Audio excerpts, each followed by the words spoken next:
radio for the masses. Headline edition, July 8, 1947. The Army Air Forces has announced that a flying disc has been found and is now in the possession of the Army. If the game is rigged, change the game. Game changer.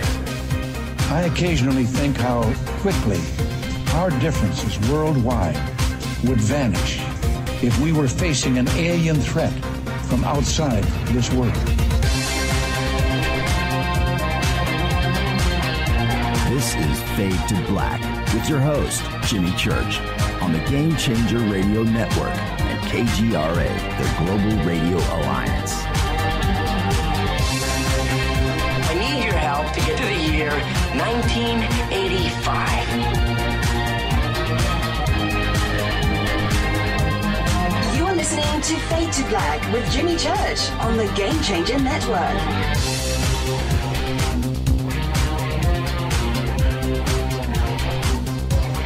Good evening, Fade to Black.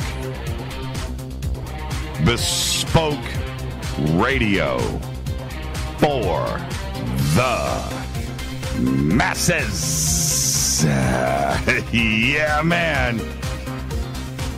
Today's Tuesday, April 3rd, 2018.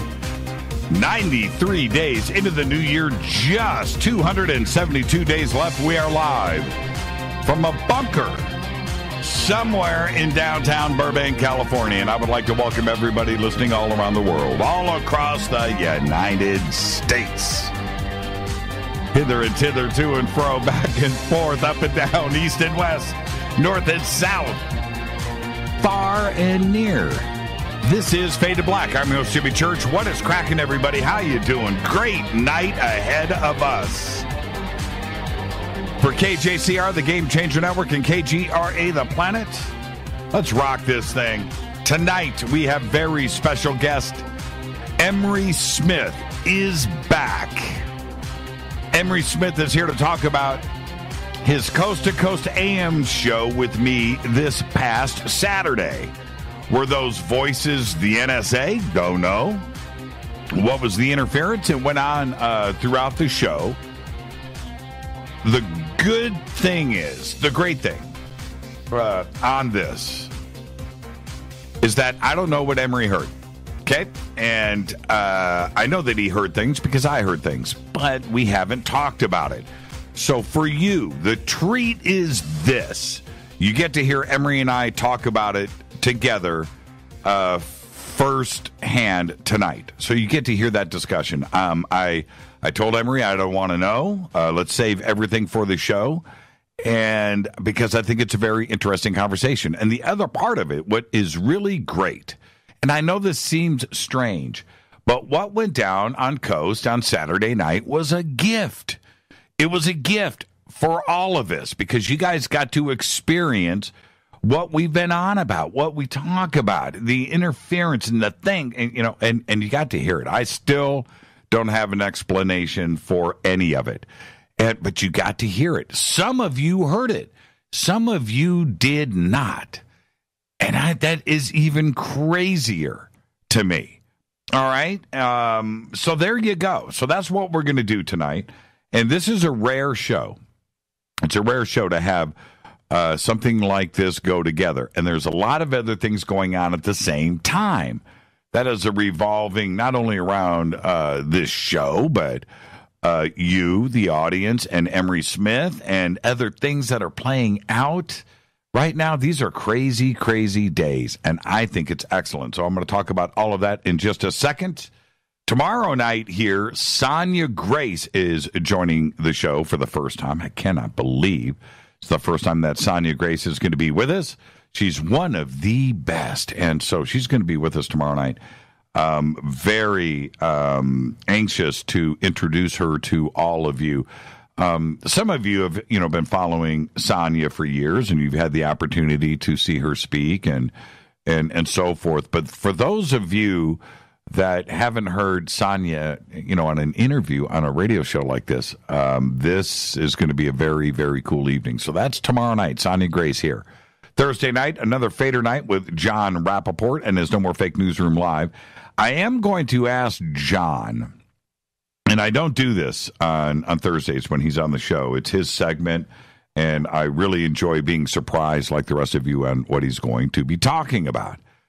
But Dr. Stephen Greer, in his interview that he did on the Carol Rosin show, Carol's great, it's all cool, but he dropped Rappaport's name. Oh, yeah, and referenced his article on To the Stars Academy and Tom DeLonge. I'm like, what is that all about, right? I didn't know that Rappaport would have been on Greer's radar. I'm not sure that Rappaport knows who Greer is. So there you go. I'm going to talk to John about that and get his comments, and I want to know what he has to say. So we'll do that on Thursday night as well. Now, what is going on with the rest of the week? Friday, I'm over at Coast, open lines all night. My guest for the first hour is Richard Dolan. And again, with everything that is going on right now, there's one guy that I need to talk to, the one guy that levels the playing field and gets me back on the ground, and it's Richard Dolan for all of us. So that will be Friday night. Saturday night, I'm taking the night off. Is that okay with everybody? Can I do that? Can I take a day off? Yeah, I'm going to take Saturday off. All right, so there you go. All right, so that's the week here on the show. Follow us on Twitter at JChurchRadio, Facebook, YouTube. You know what to do. Everything is over. You can follow, like, and subscribe at jimmychurchradio.com. At JChurchRadio is Twitter. The sandbox is hashtag F2B. Any questions or comments during the show tonight? Hashtag F2BQ. You can also email Jimmy at jimmychurchradio.com. All right. Breaking news right before the show tonight. It was about 3 hours ago. There was a shooting up at YouTube headquarters. 4 people wounded, and the suspected shooter, a woman, they're saying suspected, but a woman, was found dead on the campus up there in San Bruno, California, right in the heart of Silicon Valley, of an apparent self-inflicted gunshot wound.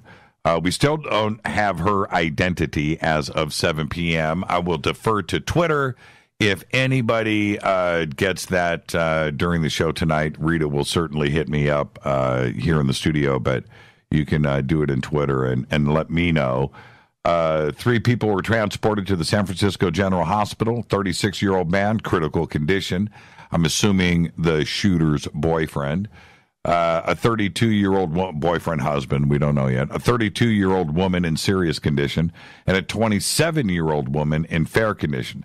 I got a couple of different reports. They're conflicting that the 2 women were shot outside of the campus at an adjoining business. That's interesting. So we'll get to see what that's about. And then apparently the boyfriend was shot in the cafeteria there. So again, the news is sketchy. The shooter was believed to be a white woman wearing a headscarf. Some are saying that her face was covered, wearing a dark top. And then she shot her boyfriend before killing herself. That's the latest. So I'm a little bit confused. I thought originally that the 4 people injured were all inside of YouTube. But now apparently there was an adjoining business or something else next to the campus where 2 women were shot. Again, it is, I could be completely wrong with all of this. This is the news as I have it right now. Okay? All right. I want to keep everybody updated on OnStellar. You can register over at OnStellar and get your screen name. Just use the promo code Jimmy. That's fine. You can go now. This is what's cracking. In about 3 weeks, we are going to go into a testing phase. Very excited about this, and we're going to send out a survey to all of the registered users. I keep saying we. It's OnStellar. I don't own anything. I'm just a guy that is excited about OnStellar. But anyway, I do know this. I'm privy to the inside information. It's going to be a survey and a questionnaire that's going to be sent out to all the registered users. And that's going to go out, and, things that you want to see on the website, things that you expect to see on a social media platform like this. And then we should be ready to go in about 3 weeks, maybe 4 I'm week 4. And testing's going to happen. So you do want to get going on that, get registered, use the promo code Jimmy. And if you use a promo code, I'm just letting everybody know when the platform actually launches, you're going to get bonus tokens and stuff for using a promo code. And if you register after the platform launches and you don't have a promo code, that's it. Promo codes are going to stop. This is all for pre-registration to get everybody excited. And so when we launch, we have a nice, solid foundation there. So think about all of that on stellar.com. Okay? All right. Where am I at? Our next event is going to be June 1st through the 4th, 2018. Contact in the Desert, Indian Wells, Palm Springs, California. Right out there in the desert in Palm Springs at the Renaissance Resort and Spa. Tickets and information, lodging, food, everything you need to know is right there at jimmychurchradio.com. Click on the Contact in the Desert banner. Okay? All right, let's see. Our conference. Now, see, this is what's really cool. Our conference. We're doing our conference. We're going to do it at ECETI Ranch, August 9th through the 12th. It's called the Soul Tech Gathering at ECETI, soultechgathering.com. We're only selling 300 tickets. That's it. 300 Fadernauts.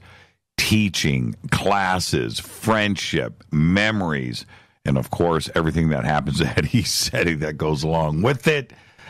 Maybe we'll have a Bigfoot sighting. There's going to be guaranteed UFO action. So we're going to be doing that night watches every night. It's going to be just amazing fun. We're going to have fun, food, music, everything's going on. And I get to hang out with all of you for 4 days. It's going to be amazing. So August 9th through the 12th, soultechgathering.com. And I've been warning everybody, we're only selling 300 tickets. That's it. After that, there's not going to be 301, only 300 tickets. Okay, don't forget to subscribe to our podcast where we have over 825 archive shows. 825 archive shows, just $2 a month. So there you go. Interstellar, the future interstellar platform for safe and social media. Interstellar.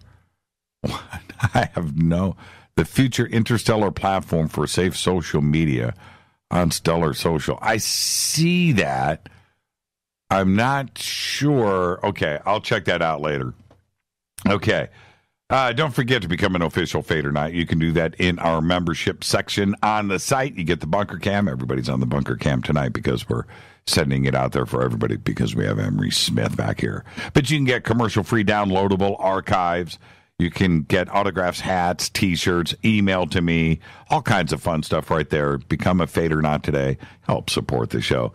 Don't forget all of our sponsors. Life Change Tea, GetTheTea.com, River Moon Coffee, makers of the Fade to Black blend, New Pharma, Ancient Life Oil, Sacred Skulls, Numana Food Storage.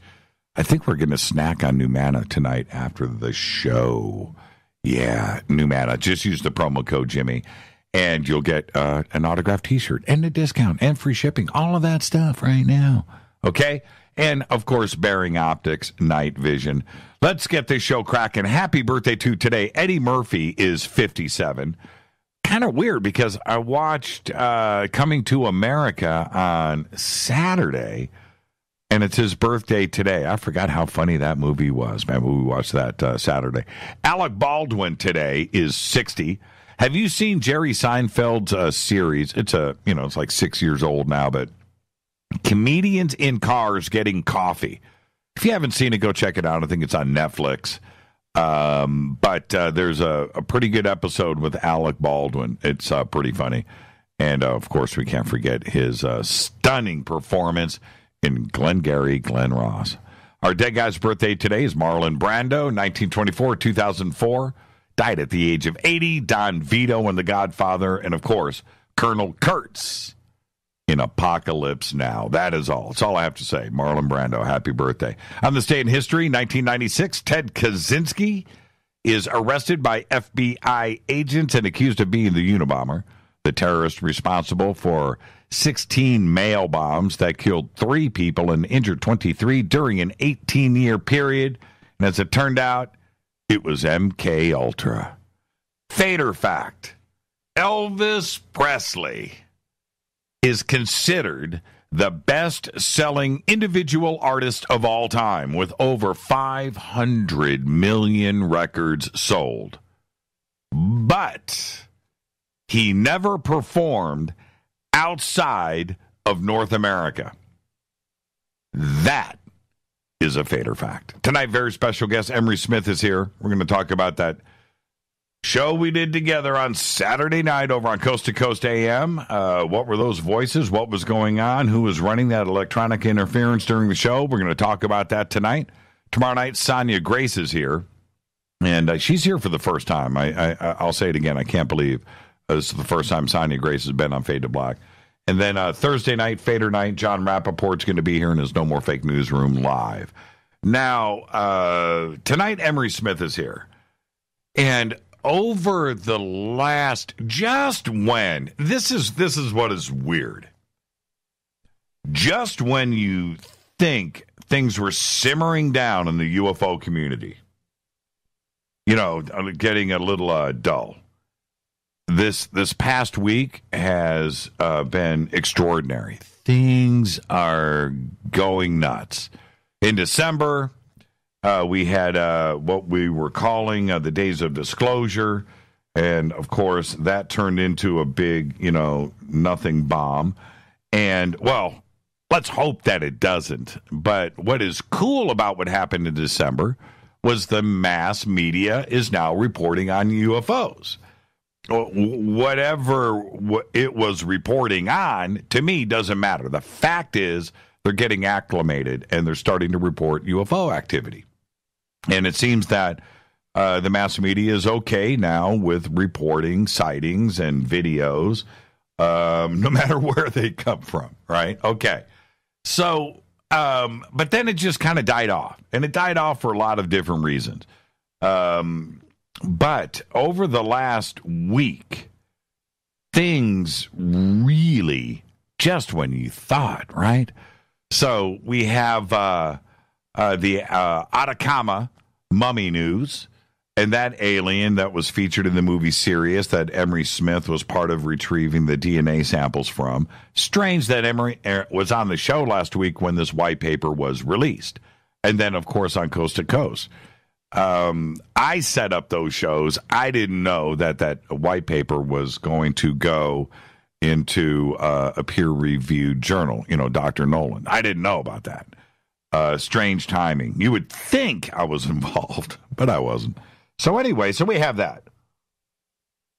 And now we've got all this stuff heating up again with To the Stars.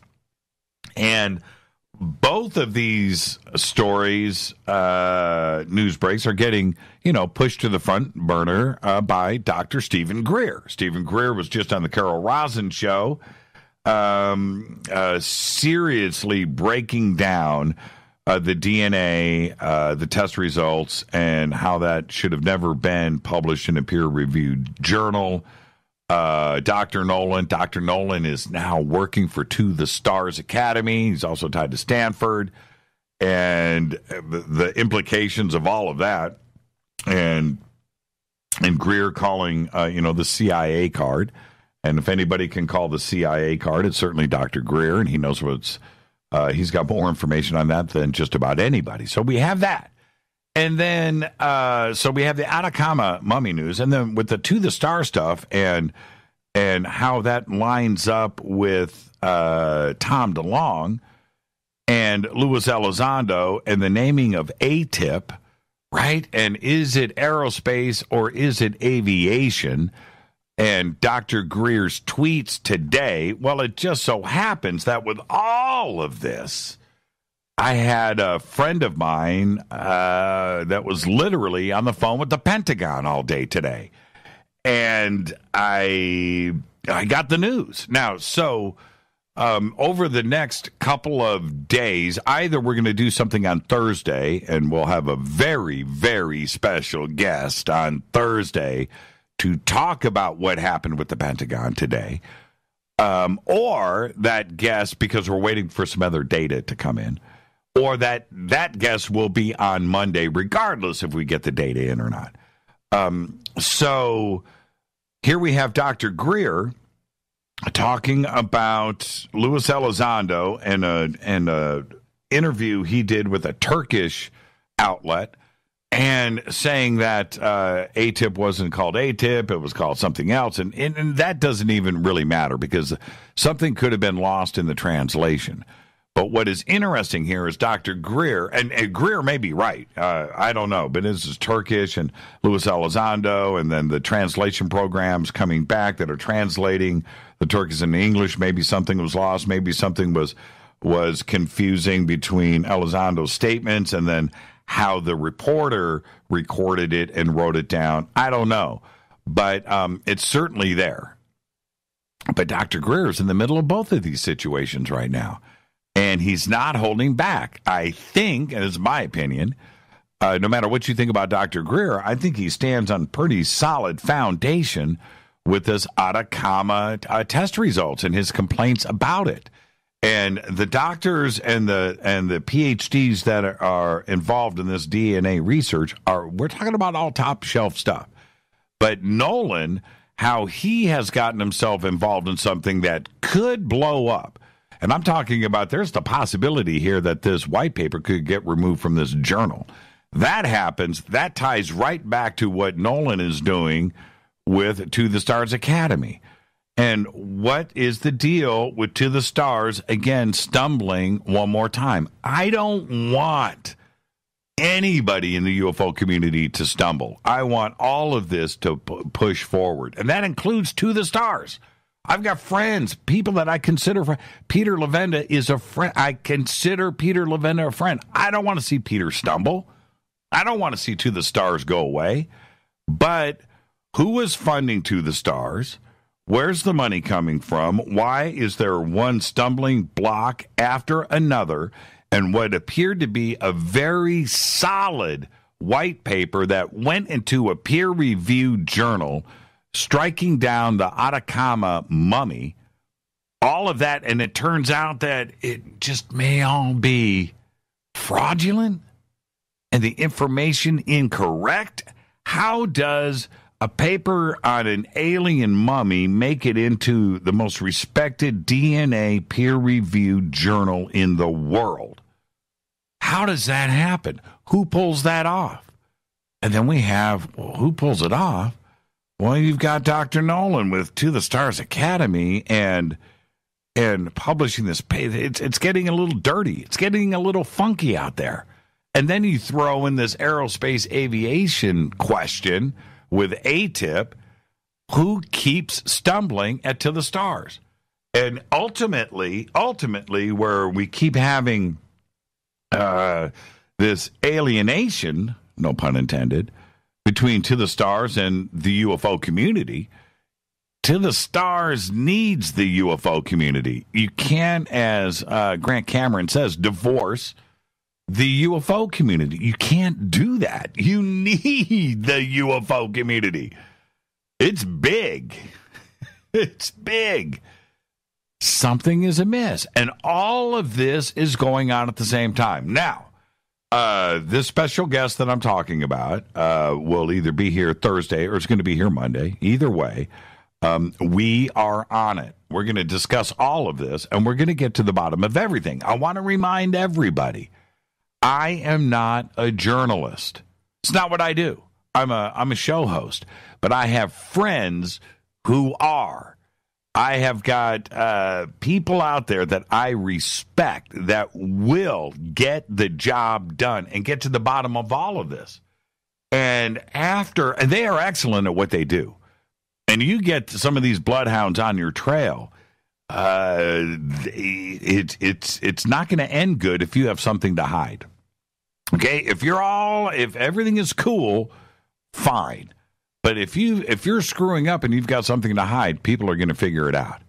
And it's what they do. Trust me on this. But this is my point. With everything that is happening, not only with Emery Smith on Coast to Coast this past Saturday, the Atacama mummies, A-Tip to the stars, Luis Elizondo, and some other situations right now, things are not what they seem. They are not. They are getting good. With all of the sides of the stories that we have, and we've got like 5 or 6 different things that are about to come to a head all at the same time. And no matter what the results are, we win. We win. Think about what I am saying here. No matter what it is, we're going to get to the bottom of all of this. And it's one of those situations, it's a sure bet. No matter what happens, it's like the craziest thing ever. So between Thursday and Monday's show, big stuff going on.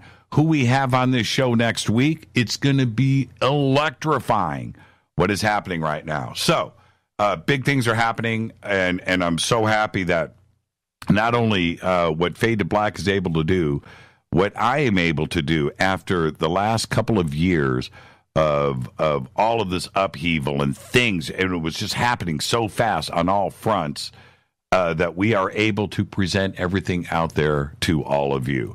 And just when I thought that there was the possibility of getting discouraged, it's about to all get fixed. It's a win-win. No matter what, each one of these results, everything that I just painted for you right now, all of it, no matter how it plays out, it's going to be exciting, and we win.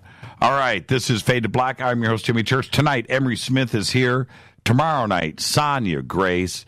And then, oh, really? Thank you, Rita. I'm going to get that up right after the break. Thursday night is Fader night. We may have a special guest, but John Rappaport is also going to be here.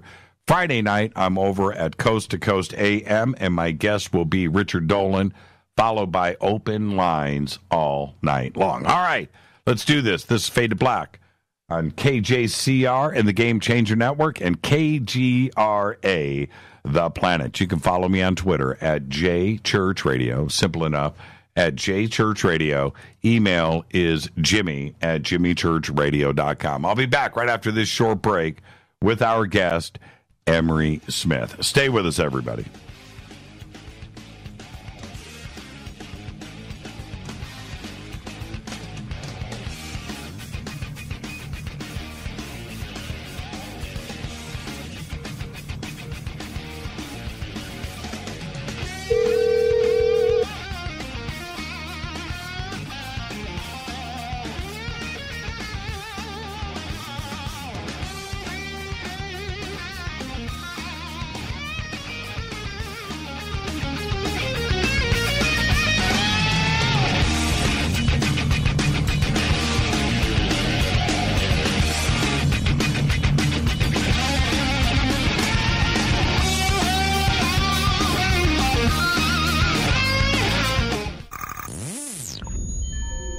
You're listening to Jimmy Church, Fade to Black.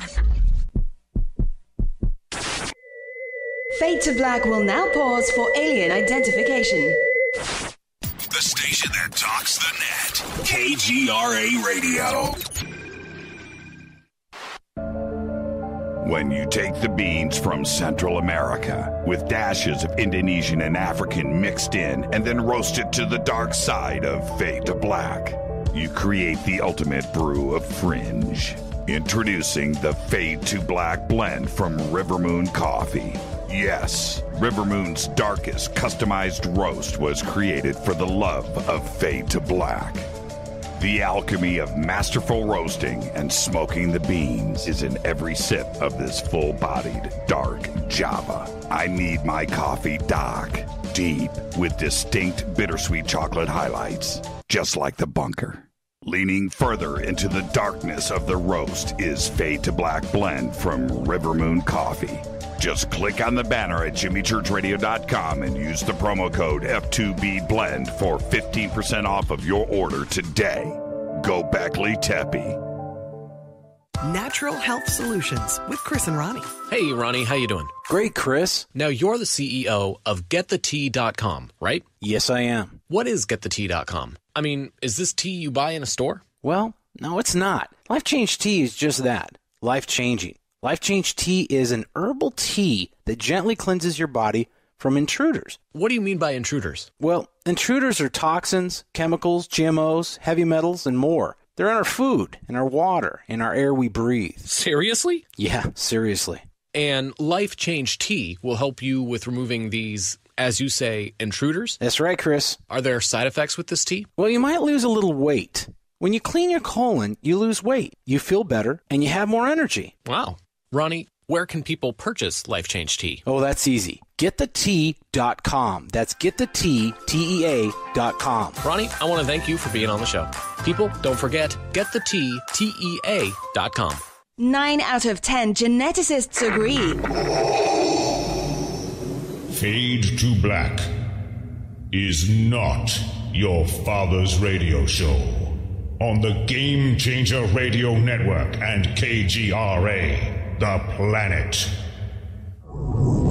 Win big with KGRA this summer. Tickets and hotel accommodations to the biggest conferences, autographed books and DVDs, chances to win all-inclusive conference cruises, and private dinners with your favorite KGRA hosts. Click the contest tab at kgraradio.com for your chance to win big this summer. Your contact for the best alternative talk radio on the planet. kgraradio.com.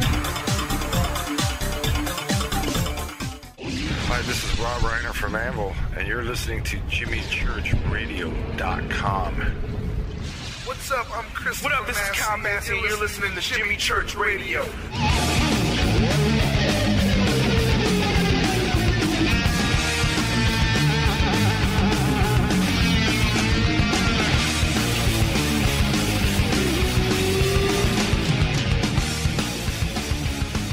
All right, welcome back. Fade to Black. I'm your host, Jimmy Church. Okay, we're going worldwide. Well, we're always worldwide, but tonight we brought in YouTube. So we're broadcasting out live on YouTube tonight. So welcome, everybody. Hello to everybody in the chat rooms. And, of course, Twitter. You can follow me on Twitter at JChurchRadio. Our guest tonight is Emery Smith. He is back. We just did his show on Saturday night over at Coast to Coast AM. And it was this past Saturday, and there were some voices that were breaking in on the show. So we're going to discuss that tonight. What and who were they? Tomorrow night, Sonia Grace is with us for the first time. Thursday night, John Rappaport is here. We may have a special guest on Thursday night. Friday, I'm back over at Coast, and my guest is Richard Nolan. Tonight, very special event with Emery Smith. And we did this show on Coast to Coast AM this past Saturday. And there were many voices and interference that went on during the broadcast that were heard by about half of the worldwide audience, and the other half heard nothing.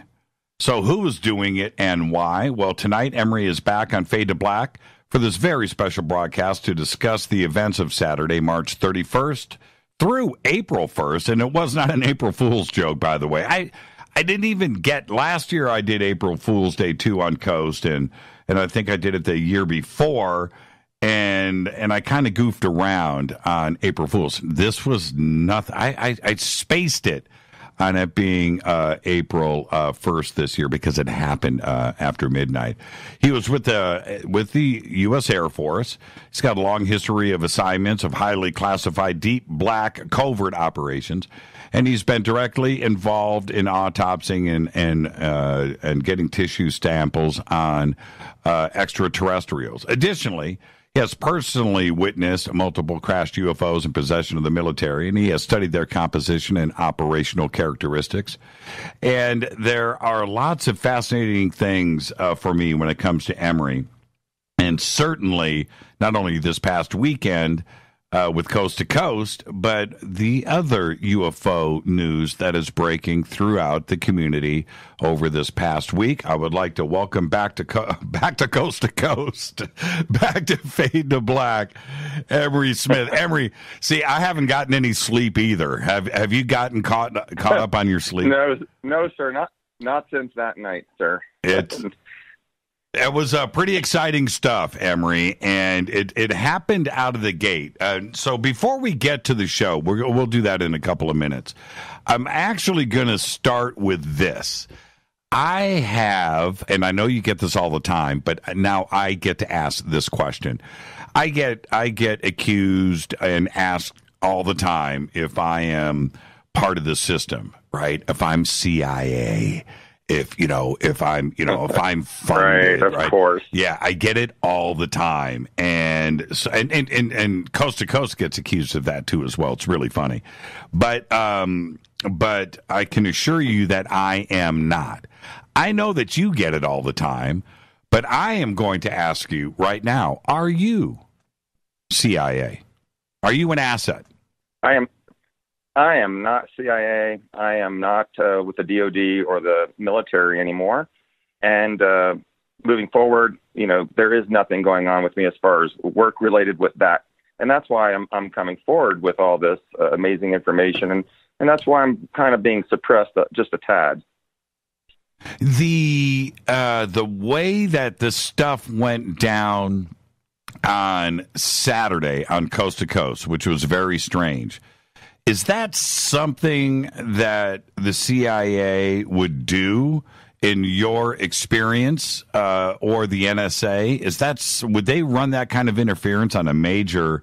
It's the number one overnight radio program in the world for the last 25 years, right? And to run interference on a program like that, you are certainly letting everybody know that you're up to something. But something went on Saturday night. Would that be a tactic that they would use? That's definitely a tactic. The fact that they didn't take it out was what's really interesting, because, they do have the ability to do that, like they did the old style Area 51 guy on your show 15, 20 years ago, or what it was. When something's coming through and they can't verify it right away, they get really antsy, and they can, easily just flip a switch and get that done. What was neat was what I was hearing, which I'll get into. I just didn't want to get, into it when we were talking first time on the show, because I think it would have been a little bit overwhelming to tell people, there's all these voices and industrial harmonics going on, and, you were cutting out every now and then I heard this beautiful high-pitched tone came in, and then it went back to normal. And I think the White Hats actually intervened, and there was something going on where they really respected of, this, what you were saying and what I was saying in the interview, that they wanted this to be, broadcast out across the world. So I don't, and I can't, by the way, I don't have the rights to play the Coast to Coast broadcast here. And once it goes out into the archive, if I did play that, then it would get content ID'd and shut down in YouTube, and the next thing you know, right? So I can't do that. I don't have the rights. But let me explain to everybody exactly what happened with me. At about the at the start of the show, at about the 20-minute mark, Emery and I at that point had been talking for about 10 minutes, and the broadcast is in my headphones. I hear what is coming into my headphones is the exact stereo feed that goes out around the world. Okay, so. And Coast to Coast has the best premier radio in iHeart. That is the most state-of-the-art situation that you can think of. There isn't a better radio studio in the world. And I'm talking about specifically the Coast to Coast studios. Nobody's got a better studio. Nobody. And fancy and the staff. But it's also the whole building that is premier. That is the NOC, the Network Operations Center, And so we have all of the staff that is there. And I've never had any errors in the programming. So when I'm listening in the headphones, it's nice, clean, pure audio. At about 20 minutes into the show, I heard what sounded like, to me, two voices that were talking to each other, almost like air traffic control. And that's what I thought I heard. And so, and it was like a, you know, I heard, and I heard that. And so I kept, and I'm listening to you. You're answering one of my questions, right? And now I'm not even listening to you anymore, Emery. I'm listening to these voices. And then it happens again. And I pulled off, and Nathan, my engineer, is standing, he stands up in the studio, right? He stands up, and he's always looking at all the meters, and he's got lots of things to watch, and he's listening to the show. He hears something. And we both pulled off our headphones at the same time because I thought it was maybe not in the stereo mix, that it was coming through, you know, I was thinking all kinds of weird thoughts. A fire alarm, get out of the building. I don't know, right? So, but there's nothing. And I turned to Nathan. I put my headphones back on. I hear it again. And I pulled my headphones off, and I said to Nathan, I go, was that music? Right? And Nathan holds up his hands and he goes, no. So that was me saying, was that music? But 3 times I heard the voices go down that forced me to say to Nathan, what the hell is that? Is that music? I come back to you. You were talking. I don't even know what you were saying, by the way. I have no idea because I was completely distracted. And then you stopped talking, and you caught me by surprise. So I was like, go ahead. I didn't even know what to say at that point. No, because then it happened to me right when that happened. Not to cut you off, I just thought Nathan was landing the space shuttle, you know, at Cape Canaveral or something. It was like the same thing I heard, like Houston, right? And then his voice came on. I thought someone forgot, you know, to hit the mute button over there, and it wasn't. It actually continued throughout the show. Now it was. So let me stop you right there because I want everybody to understand. The audio feed that I am listening to, I need to be clear here. That's what's going out over the air. And if I'm hearing it now on my headphones, I was assuming the audience was hearing it and it was going out over the air, right? And when I then announced to everybody, let's take a commercial break. Oh, I came back and said, okay, this is what's going on. I'm getting voices. Right. I'm hearing voices. What are you guys hearing out there? I need to know. I want Twitter. Everybody in Twitter, let me know what you are hearing out there. Let's take a break. When we come back, and we're panicking in the studio. So we break to the commercial break, and you're on hold. I can't talk to Emery, but I turn around to Twitter, and I'm looking at the Twitter feed, and about every other tweet said, I heard voices. And then, and with specific words too, which was weird. And then, but every other tweet was, I heard nothing. So it seemed to me that somebody was trying to break into somewhere into the Coast to Coast building after our studio, right? Somehow getting into the network feed. And it was happening after, and somehow it was bleeding back into my headphones. So when we went to the network break, and now you are on hold, what did you hear while you were on hold? Yeah, while I was on hold, I heard this horrendous jet engine type screeching, and then I heard people talking like they were discussing things, but it was very professional the way they were talking. So they were having a conversation, and they also sounded like they were panicking, but it was not you guys at all. And then that's when I heard this really loud tone, and then I didn't hear him anymore. And this beautiful, like, jingle, like a harmonic, like a beautiful jingle. And then it went away, and then it came back later on the next round. So it looked like there was definitely some sort of infiltration trying to come in. the words, by the way, I couldn't make out, but the first set of words were all English, and then the next set were definitely, I don't know the language, but it definitely seemed very, very foreign. Kind of like, like old Sanskrit type, very fluid harmonic language. And it went from really negative feeling. And of course, we were experiencing things where we were here, and I was getting nervous about that part. And of course, people were warning me to, evacuate because people were getting really scared for my safety. But I knew I was safe, and I didn't feel harm in my heart,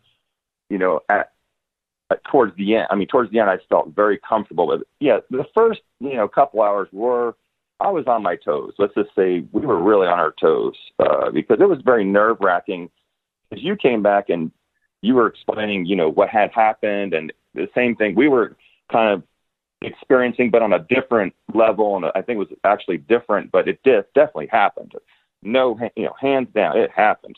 You can't deny it. And I've had a lot of people that had written in and told me they did hear very similar things. So it's very compelling to me that there was going to be some sort of interference to stop this show, which I was already warned about 24 hours before by, a few of my insiders. But I don't care about people threatening. I don't care about, people saying this and that. That's just the norm in my life.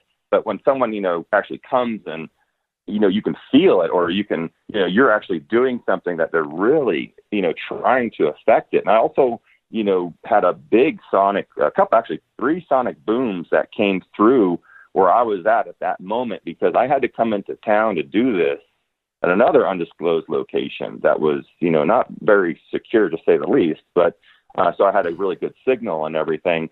And I've never seen, like, where I was in, these windows rattling. And I asked everyone, later on and the next day, did anyone hear this? What was that? And no one had any good excuse of what that could have been. How did you manage to, how many more, I don't know how you managed to keep your concentration, because my concentration was blown all night long. This continued. I was bad. Yeah. And how many? I mean, you heard me. I was nervous. I was fast talking. Look at me now. I'm like kind of more comfortable. I'm in a completely safer zone. It was really nerve-wracking. And I wasn't like completely, feared of this.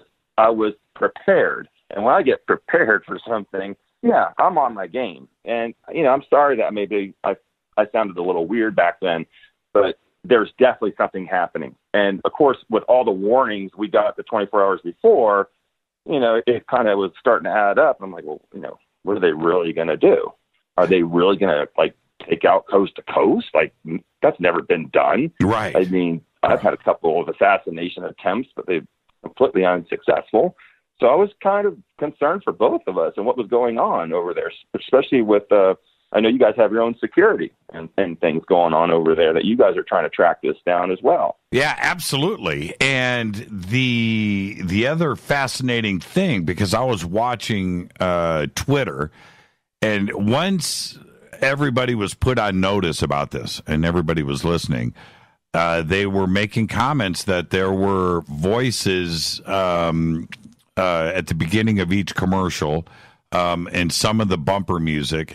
And I've got very, very specific words that people were repeating over and over again.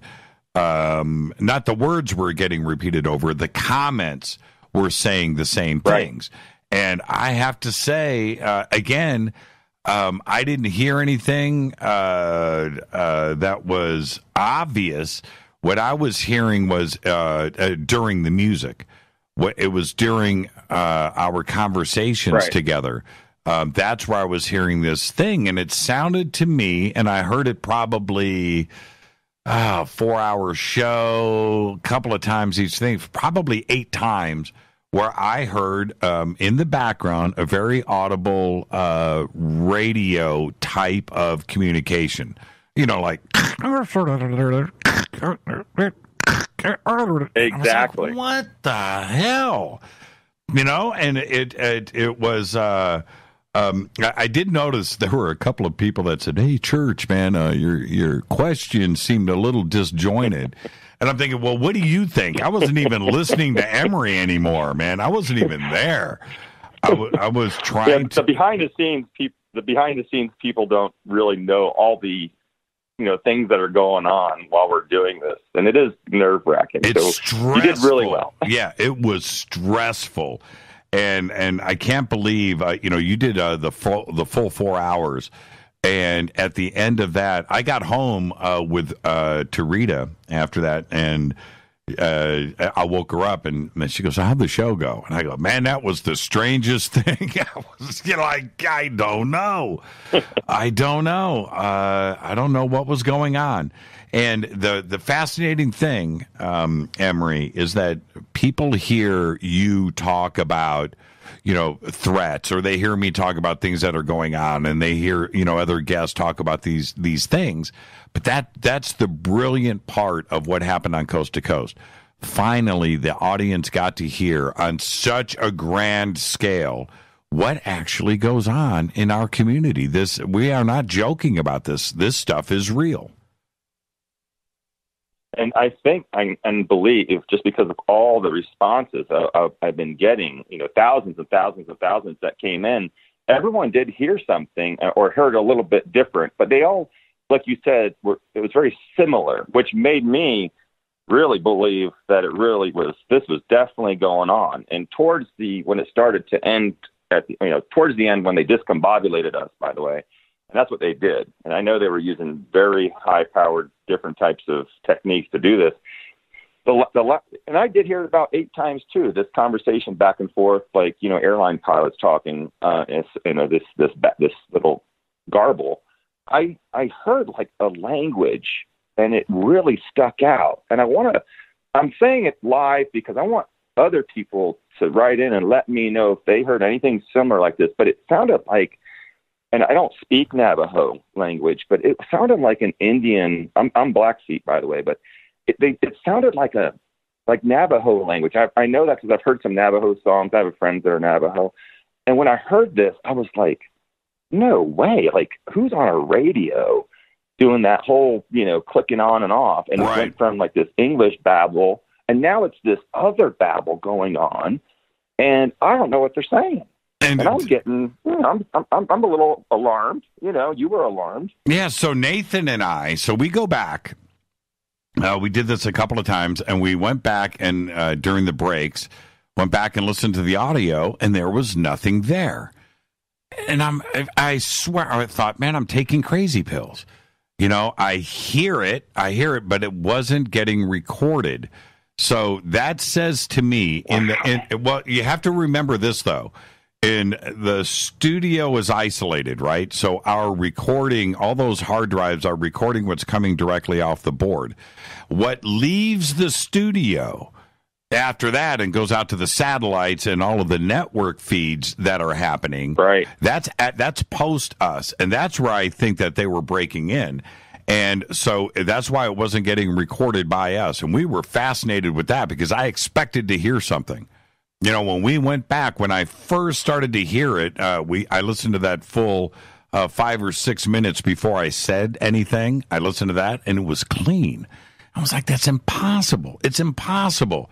So I had to sit there and scratch my head. I know, because I know audio, man. I know signal flow, and I know exactly how things have to happen to get a show done.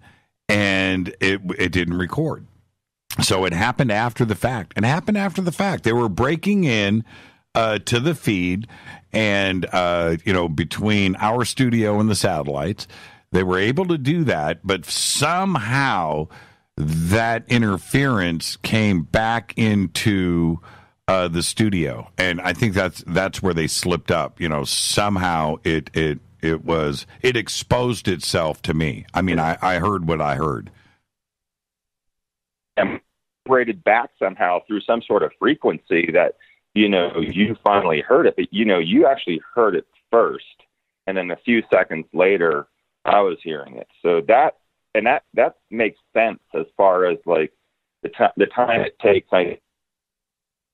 signals to come up and back down. And, I'm not an expert at that, but I do know about, the satellite hacking and how they do that specifically. So I believe what you said is true about the satellite, that they intercepted that signal from somewhere else, and they tried to do something.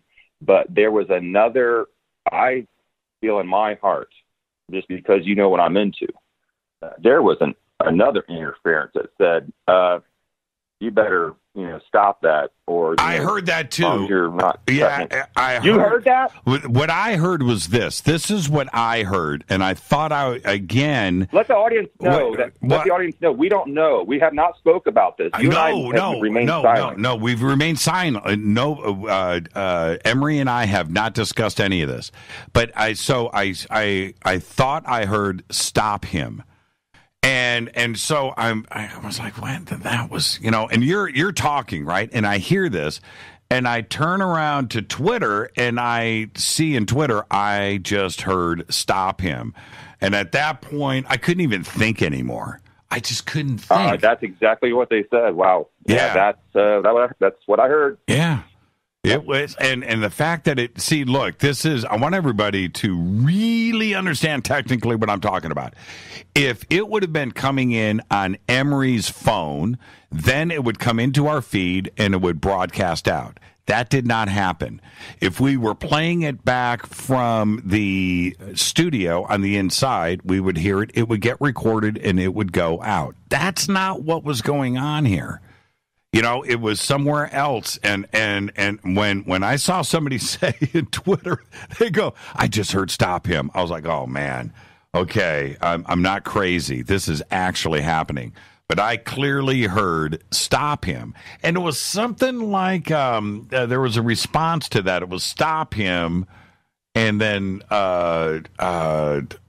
play something or play music or play something, and that's. I didn't see that go up in Twitter, but that's what I thought that I heard. Stop him. Okay, play music. Something like that. And again, I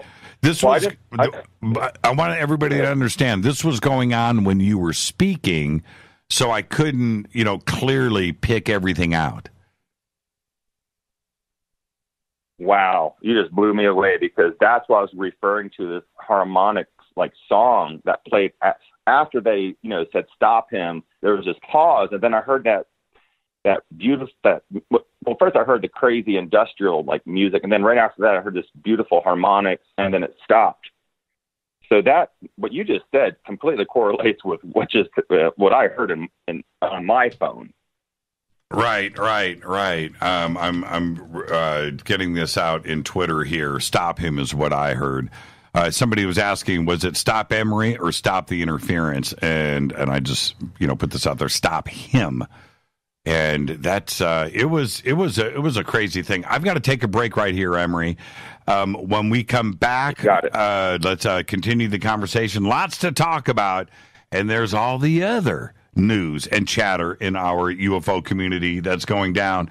And somehow, Emery, no fault of your own, but you've seemed to get yourself planted in the middle of a few different conversations that are going on right now. And we'll talk about all of that with our guest tonight, Emery Smith. I'm your host, Jimmy Church. This is Fade to Black. Follow me on Twitter at JChurchRadio. You can follow Emery at Emery Smith 33. It's right there in Twitter. On KJCR, the Game Changer Network, and KGRA, the Planet. It's Fade to Black. We'll be right back. Stay with us.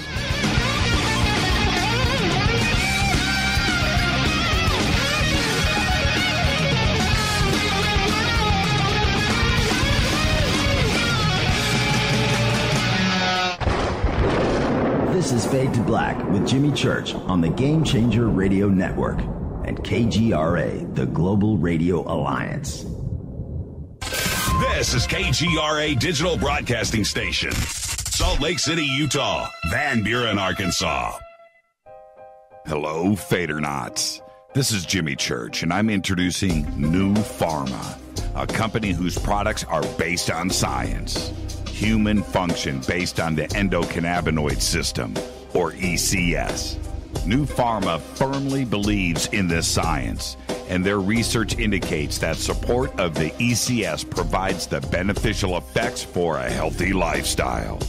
New Pharma's science includes relief capsules for pain relief, sleep capsules, which are natural support for occasional sleeplessness. Foundation is support for your ECS, and Fit capsules support your active lifestyle. Just click on the banner at jimmychurchradio.com and use the promo code F2B for a 33% discount on all of their products. Or visit newpharma.com for all of the knowledge on the science. That's GNUpharma.com. Go Beckley Tappy. Hello, I'm Katie, and you're listening to my main man, Jimmy Church, on jimmychurchradio.com. Hi, this is Ray Hobbs here, repping the planet, and you're listening to my good friend, Jimmy Church, Fade to Black, on the Game Changer Network and the KGRA Digital Broadcast Station. This is Toby Kebbell. You're listening to jimmychurchradio.com. Don't hurt me, Jimmy. I'm only little. Hey, I'm Adrian Grenier. And this is Ari Gold. We're the Honey Brothers. We are of the Honey Brothers. Hey, I'm Adrian Grenier. And I'm Ari Gold. We're the Honey Brothers. And you're listening to Jimmy Church. The Revolution. Ancient Life Oil. Life-changing. The real oil. CBD is truly ancient life oil from the source. This oil has no psychoactive effect and is also legal in all 50 states. When you're healthy, you're happy. The truth about this wonderful plant is that it wants to give back to mankind life, longevity, and happiness. Ancient Life Oil are golden grade, all organic, non-GMO, and infused with high-quality liquid coconut oil. It's simple. Just go to ancientlifeoil.com today. That's ancientlifeoil.com. The best, purest, organic, and non-GMO CBD in the world. Go Beckley Tappy. The statements made regarding these products have not been evaluated by the Food and Drug Administration. These products are not intended to diagnose, treat, cure, or prevent any disease. Please consult your healthcare professional about potential interactions or other possible complications before using any product. This is Micah Hanks of the Gralien Report, and you're listening to Jimmy Church on Fade to Black, across the globe on the Game Changer Radio Network and the one and only KGRA Radio, The Planet.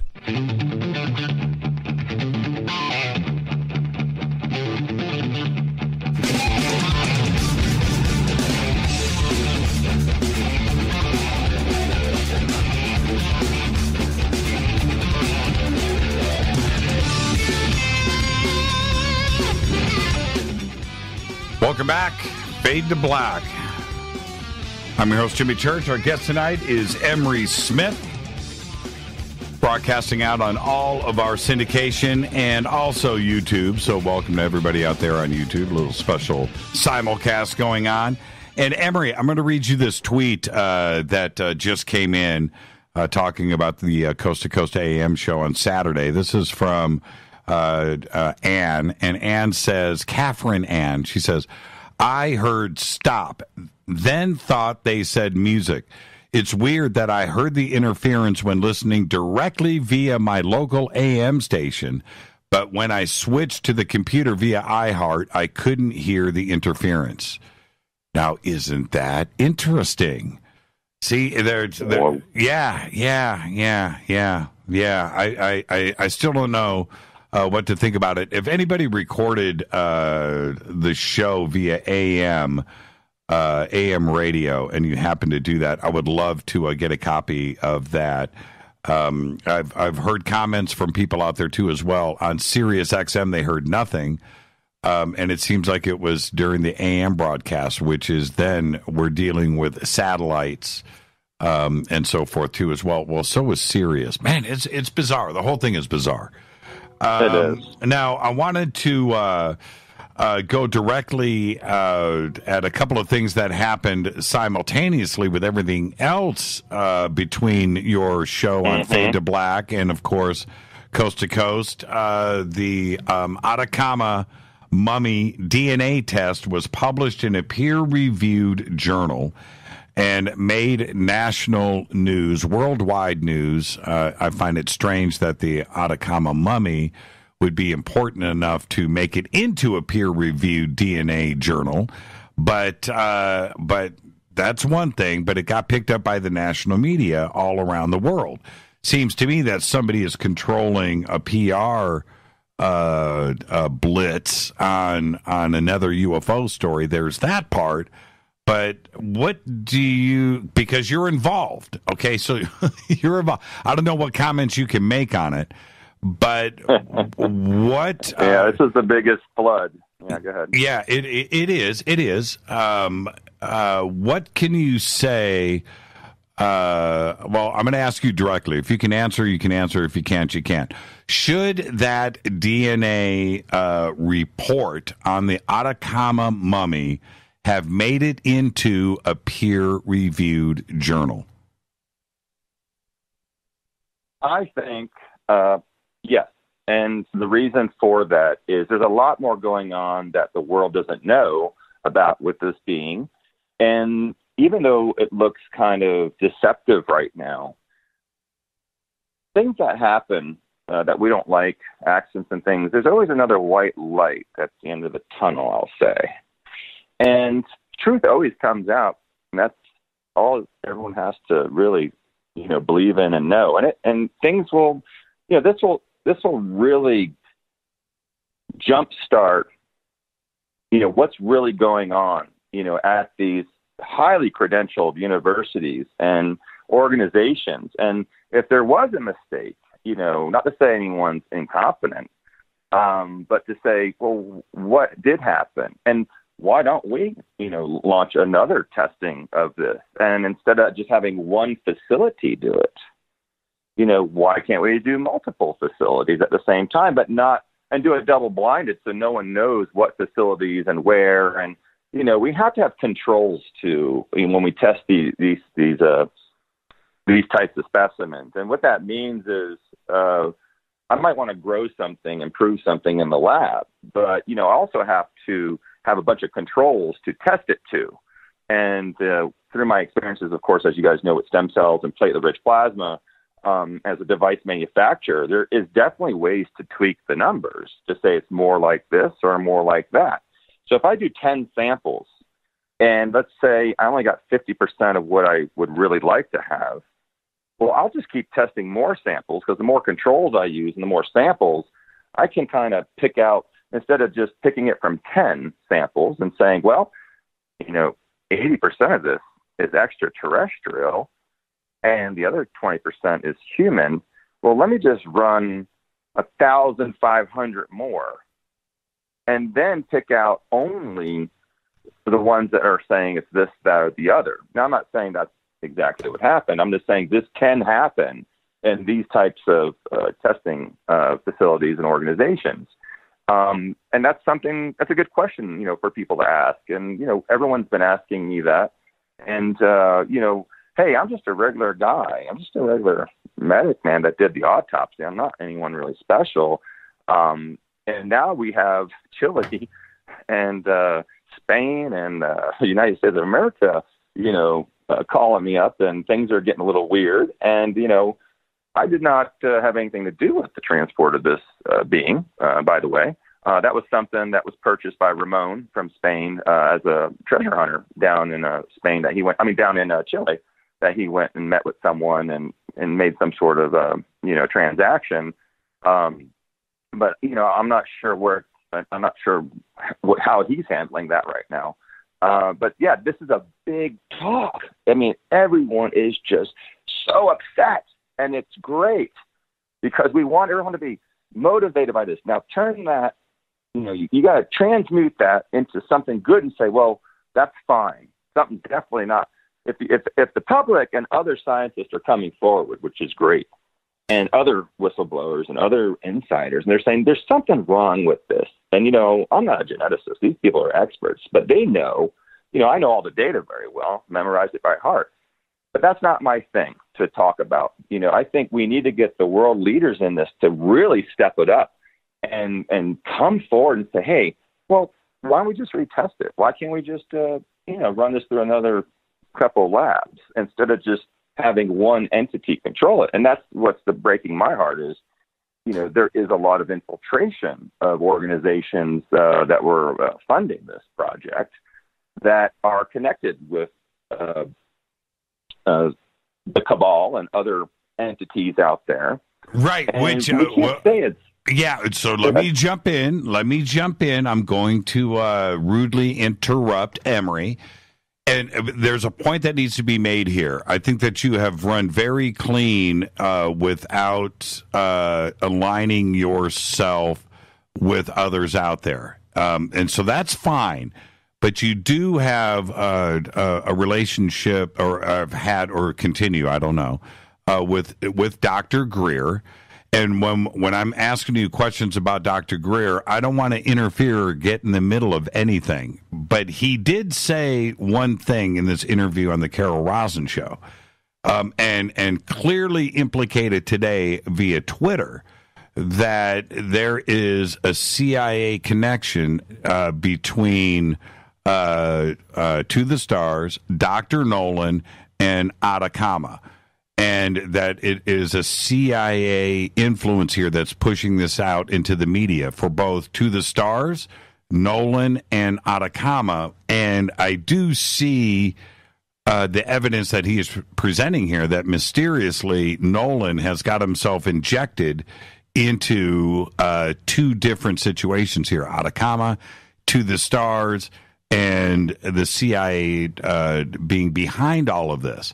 And certainly, if somebody has information on the CIA, I gotta defer things to Greer because he seems to have been involved at the very highest levels for a long time. Do we have a situation now? And I know that you have your relationship with Dr. Nolan too, as well. Is there something going on here? Well, of course, there's something always going on. Like, we have to be more specific, and I will agree with Steve and with Gary and with everyone else that's going what's happening. Because I came in on this at the groundbreaking level in 2010, and I have enough documentation here to bring out eventually. If things don't go, south. I mean, if they don't go north and they go south and things, and I'm not the only person. And, and Steve, also has a lot of this documentation that only we have, and we know what's going on. And we understand that there's pressures put on, facilities and scientists, willingly or maybe unwillingly to, report certain things or do certain things. And it's kind of common sense. We all kind of look at this and say, wow, you mean all this, and first it was, 81, actually it was 81, that was 91, and I can prove all that. And then they have, now it's, you understand it keeps changing, and they have to keep changing it because heaven forbid, if we prove that these little guys exist, everyone's going to want to know how they got here, and then there goes gas, coal, and oil. But before I even say that, that's that old school thinking. The genetic DNA on this guy is very important for other projects and for longevity and for creating different cures and also creating bad things. And one of the things that I can you hear me? Yeah, I'm listening. Yes. Are you there? Yes. Oh my goodness, what was that? I did. What was that? Yeah, that I didn't hear. Wow. Yeah. Was that Nathan in the background or what? Unfortunately, I'm in the bunker. I'm underground right now. What did you hear? Oh my. I just heard the guys again doing the back and forth bantering. Wow. Well, obviously this is a great subject, so I'll keep going until something happens. So, but you can hear me, right? Yes, I got you. I got you. And this being, there's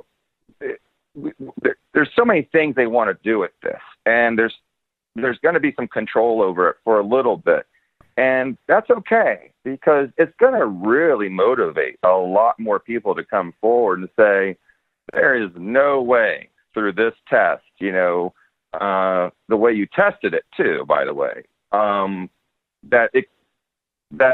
it was 100% what they're saying right now, because there's too many variables too, and so everyone else knows there's so many variables involved with this. And one of the things, I'll just speak from my own experience, only fact, when I was operating on this this little being, the way I was presented it, I was kind of appalled, because it was not in a sterile container, wasn't kept in a vacuum. It was just in a very small, Tupperware box, shrouded in 4x4s and cotton. And I was thinking to myself, wow, how many people have handled this poor guy, in the past however many years, because, DNA is everywhere. It just falls off you. And, Gary Nolan did an excellent job of, purifying all that and curating that to get these accurate sample numbers. And who knows, what happened after that. But it's a very difficult process. So everyone knows, when you don't have a completely sterile specimen. Now, Dr. Greer and the protocol that him and I set up to do this, also along with Dr. Jan Bravo, who needs super accolades for this, that was something, because we work in surgery, we know how to do these types of things. And, I brought over, hundreds of thousands of dollars worth of equipment over there to, obtain the sample of the specimen, and also make sure that the specimen was kept, the specimen samples were kept in a very sterile fashion. So there's a lot of factors, what I'm getting at, Jimmy, that correlate with all the disturbance that everyone has a problem with the paper. And that's normal. And that's great, because that just says, hey, let's do it again. And I'm ready for anyone out there. I know it's, I think it's in the museum now over in Spain. But, I'm ready to, help another team out, or if someone wants us to go over there and do a couple more specimens. But the thing is, it has to be done by multiple organizations and multiple universities. And then, hey, let's all compare it together. Why is yours different than mine, and mine, and mine, and mine?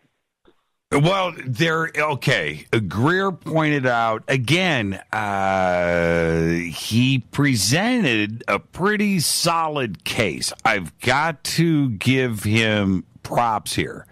And a couple of points that he made that I've always wondered about. Number one, that Nolan is claiming that this is a genetic what's the word? A genetic mutation that happened in the womb that caused the fetus to age from a normal fetus to 8 years old in the womb, but yet it's only 5 inches long, to come out fully developed and ready to go. How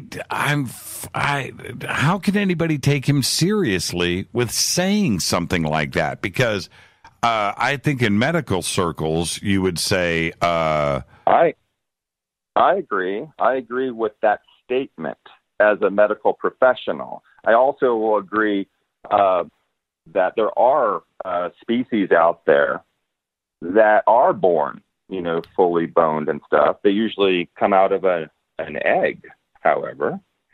But we won't get into that right now. But these things can happen. But that he's absolutely correct about it, and that's just every physician knows that there's no possible way, if this was not coming from a womb, let's say, maybe it came from something else, that it could have this bone structure. And when I was on all the calls with the team back in the day with Lockman and Gary, and they were stating that this was one of the most phenomenal specimens that they have ever tested and ever looked at. And I remember Lockman saying that this is, an 8-year-old, a 13 centimeter being that's 8 years old. Now you just mentioned X-rays. You cannot make that up. You just mentioned Dr. Lockman, and so before we continue, who is Dr. Lockman? Greer states that Lockman is the most premier DNA researcher on the planet. Lockman, he is. He's the leading bone pediatric specialist of the planet at that time, and I haven't followed up on him recently. Great, amazing, intelligent person. I mean, this is the guy who wrote the book on it. So, I mean, we picked the right people to do the testing.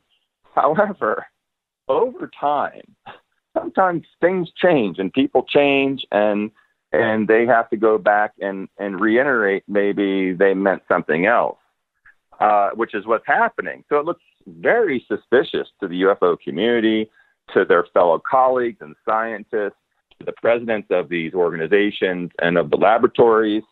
And, it throws this big well, I don't want my name associated with that, unless they're going to go do, a retrial on this and go back and let's see what really happened before we start accusing anyone. Right. Because these are some of the leading, these are the leading colleagues of the world that have done amazing things for humanity and invented things and come out and have done things. So why all of a sudden are they backtracking? Why all of a sudden, there's a lot more of this story that I'm definitely going to share with them. I don't want people to think I'm part of the cover-up or anything like that, if there is a cover-up. But what we're trying to get at is let's move forward with what we have and let's investigate that. I think Dr. Greer mentioned something about, I didn't see the whole thing, by the way, sorry, but I know someone mentioned to me that, continue an investigation or investigate the people who did it or something like that. I'm more of, hey, let's work together and let's get more people on board, do a larger investigation of testing. That is not just an investigation. Let's do more testing. And then I think everyone will see, what's really happening. Because if you have a consolidated, compartmentalized program that may have been affected by an outside source, well, all we have is that.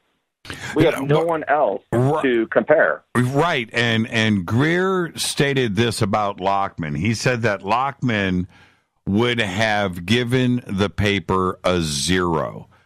Now, if that is the case, and this is a peer-reviewed journal, didn't it get reviewed? Wasn't there other peers that reviewed the paper that allowed it to get published? Well, that's the big question, and that's why Greer and the other medical scientists out there are saying,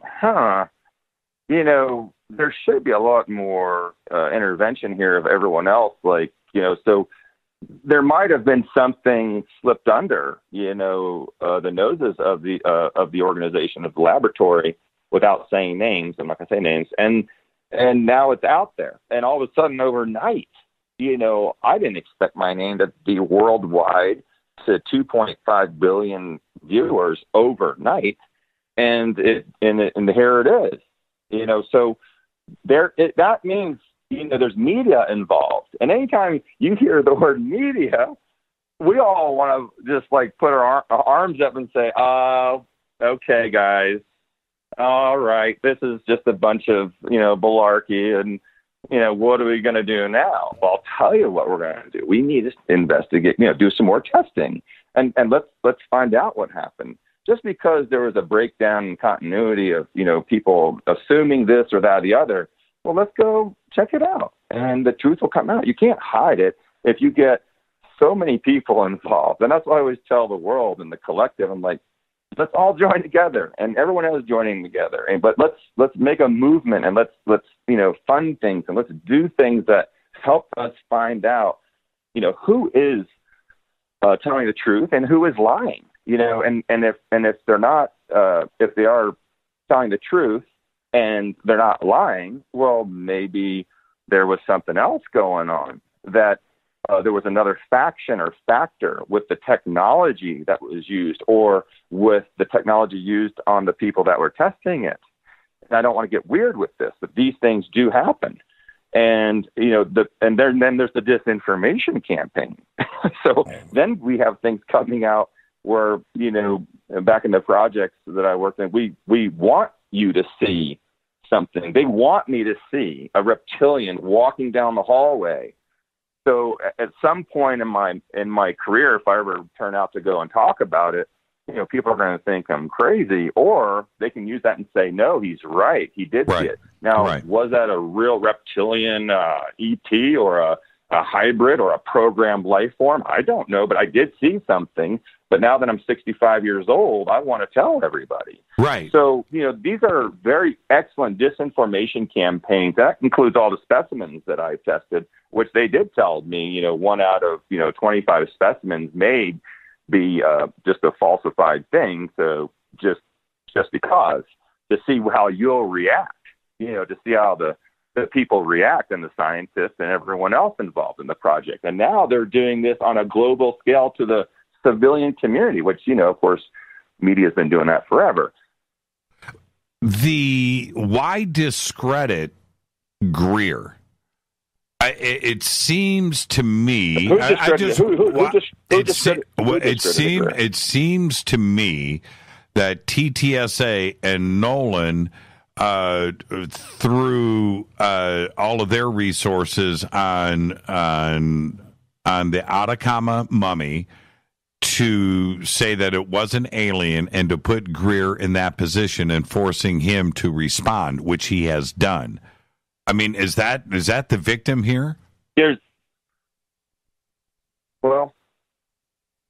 Everyone, falls under that category sometimes of, being that victim. But maybe there's something bigger to this story that maybe I don't even know. And for the future, that's going to help this even move forward faster. So the good thing is everyone's telling their side of their truth, which I think is great. They might be under some sort of NDA. They might be being, this is just, for example, with other projects I worked with, not with this one.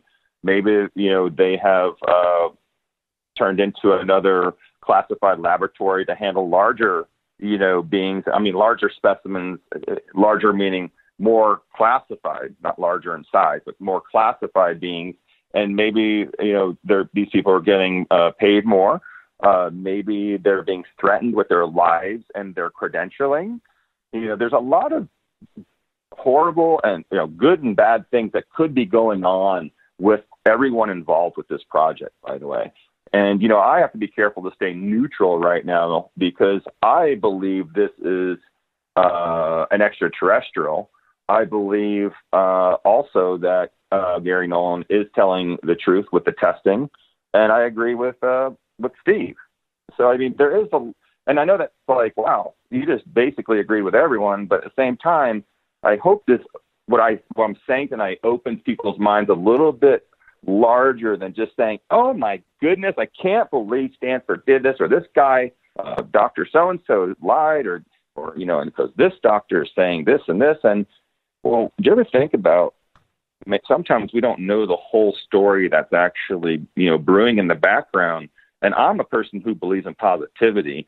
And even though there's negative things going on all around me, I'm still looking towards the light and love of humanity, that the truth will come out very, shortly. It's not, this wouldn't take very long. It might have took since, 2011 for us to get to this point.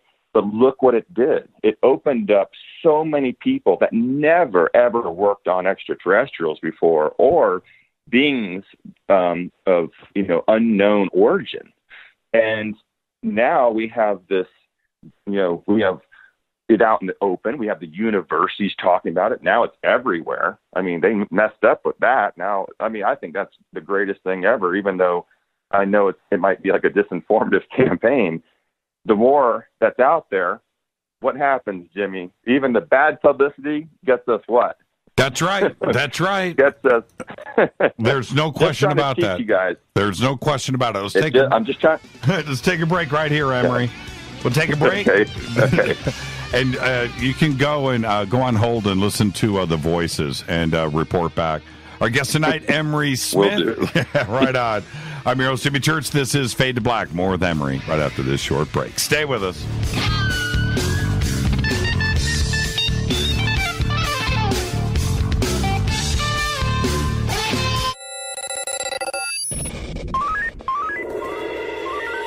Way out here, we listen to Jimmy Church.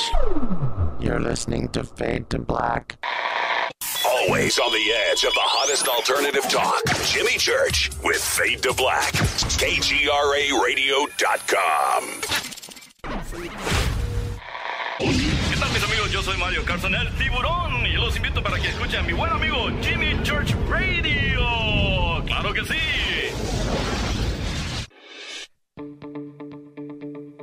Hurricanes, earthquakes, wildfires. This year we've experienced more than our fair share. This is Jimmy Church of Fade to Black, and last month I decided to make sure my family does not have to worry about food should we get caught in a real emergency situation. Introducing Numana, a healthy, storable product that tastes so good that you'll want to eat it every day instead of just during those times of duress. All Numana products have a 25-year shelf life, are MSG and GMO-free, no preservatives, and are made in America. With the Numana pack in your home, you'll be able to sleep at night knowing that you've protected your family. Not only have I tasted and tested, I own it. Now you can too. Just click on the Numana banner on JimmyChurchRadio.com and use the promo code Jimmy when you order. In addition to a discount, we'll send you an autographed Fade to Black t-shirt. Seriously. Go Beckley Tappy. Do you worry a lot? Whether you're a college student, busy professional, parent, or grandparent, ongoing stress and elevated levels of the stress hormone cortisol can rob your memory, your health, and your future. Now you can combat the effects of stress and anxiety while improving your memory and recall at the same time with the dietary supplement Calm and Clever. Studies show that the ingredients in Calm and Clever reduce cortisol by as much as 30% in 1 to 2 weeks. Call 1-800-758-8746 or calmandclever.com. You listen to us, and we listen to you. And so does the CIA. KGRARadio.com. Hi, folks. CBD is the home run hitter for health right now. Why, you ask? Because of what it does for the body. Unfortunately, I can't tell you all about the benefit. You know, there's reasons. Do your due diligence and log on to ancientlifeoil.com. That's ancientlifeoil.com. Ancient Life Oil uses organic ingredients and is blended in coconut oil for some of the best benefits. Legal in 50 states and non-psychoactive. Log on to ancientlifeoil.com. That's ancientlifeoil.com.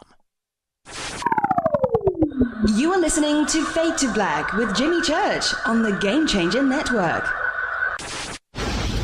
Oi, oi, I'm Reese Evans. You're listening to Jimmy Church. This is Revolution. The revolution will not be televised. The revolution is on radio. Ciao.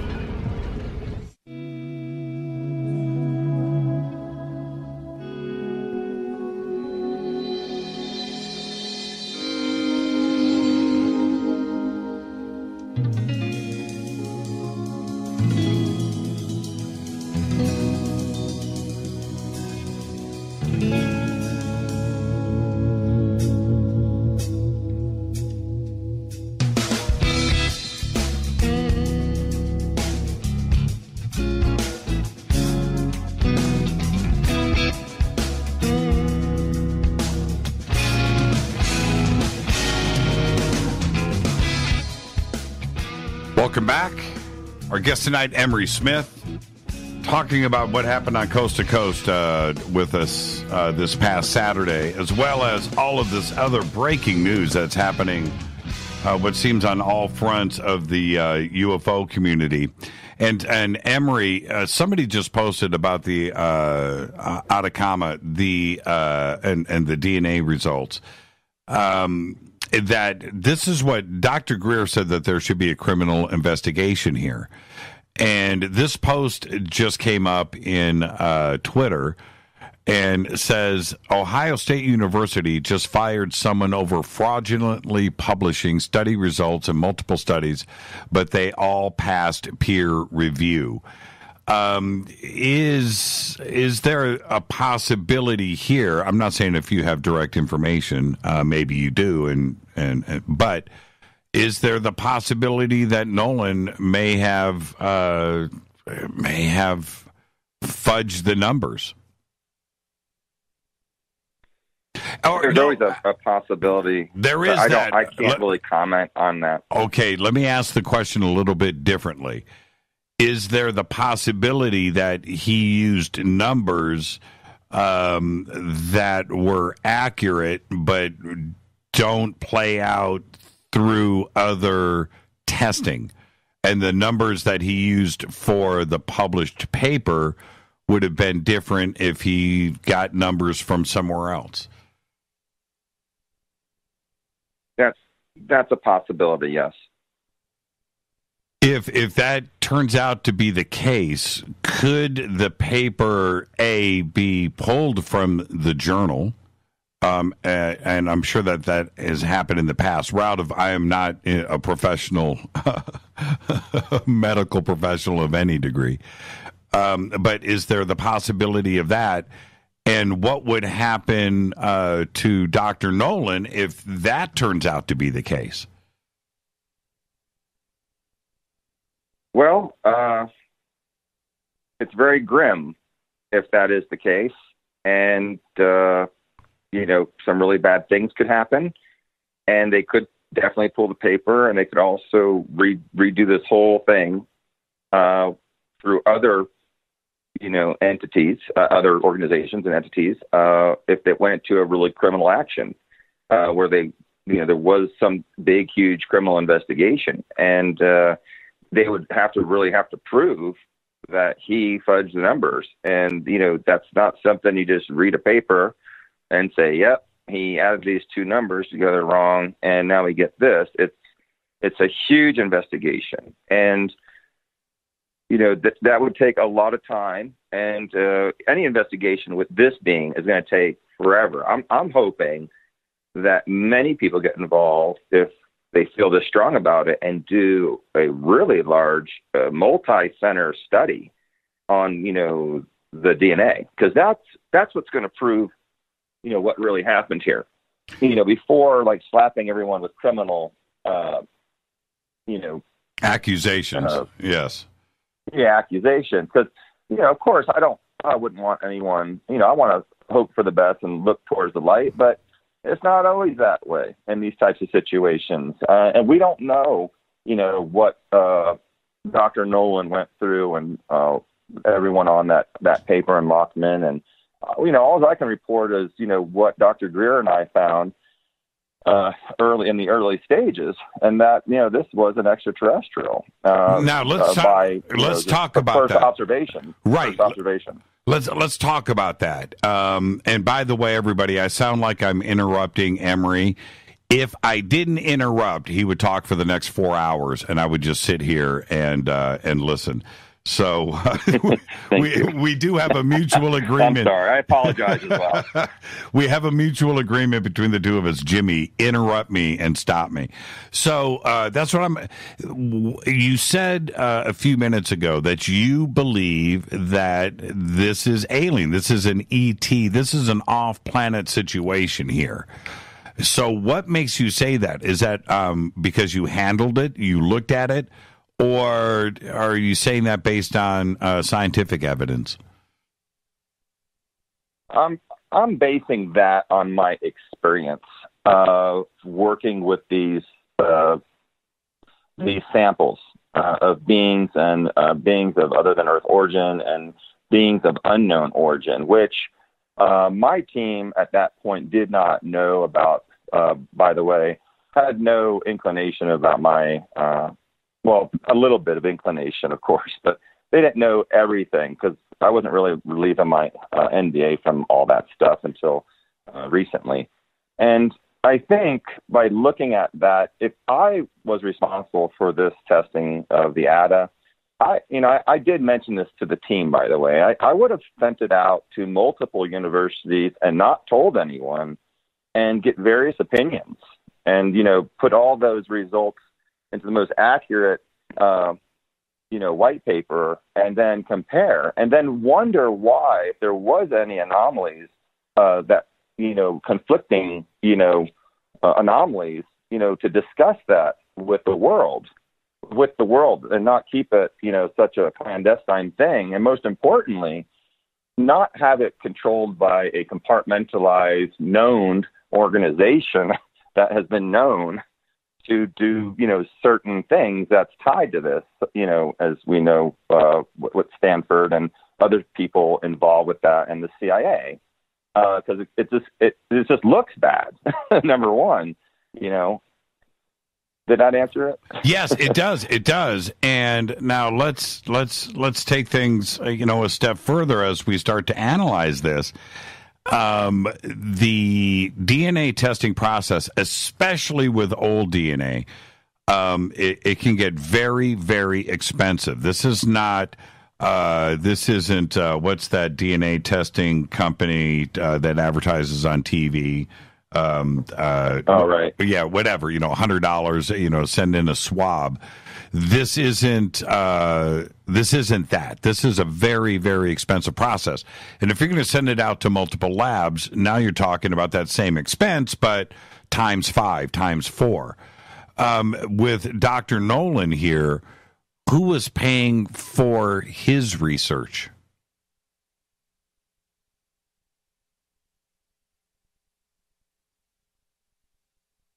I'm sorry. Hello? Yes. What's going on? You cut out for us. Okay. Let me. Yeah. Okay. Yeah. If we're getting this is a very important question. So let me ask it again.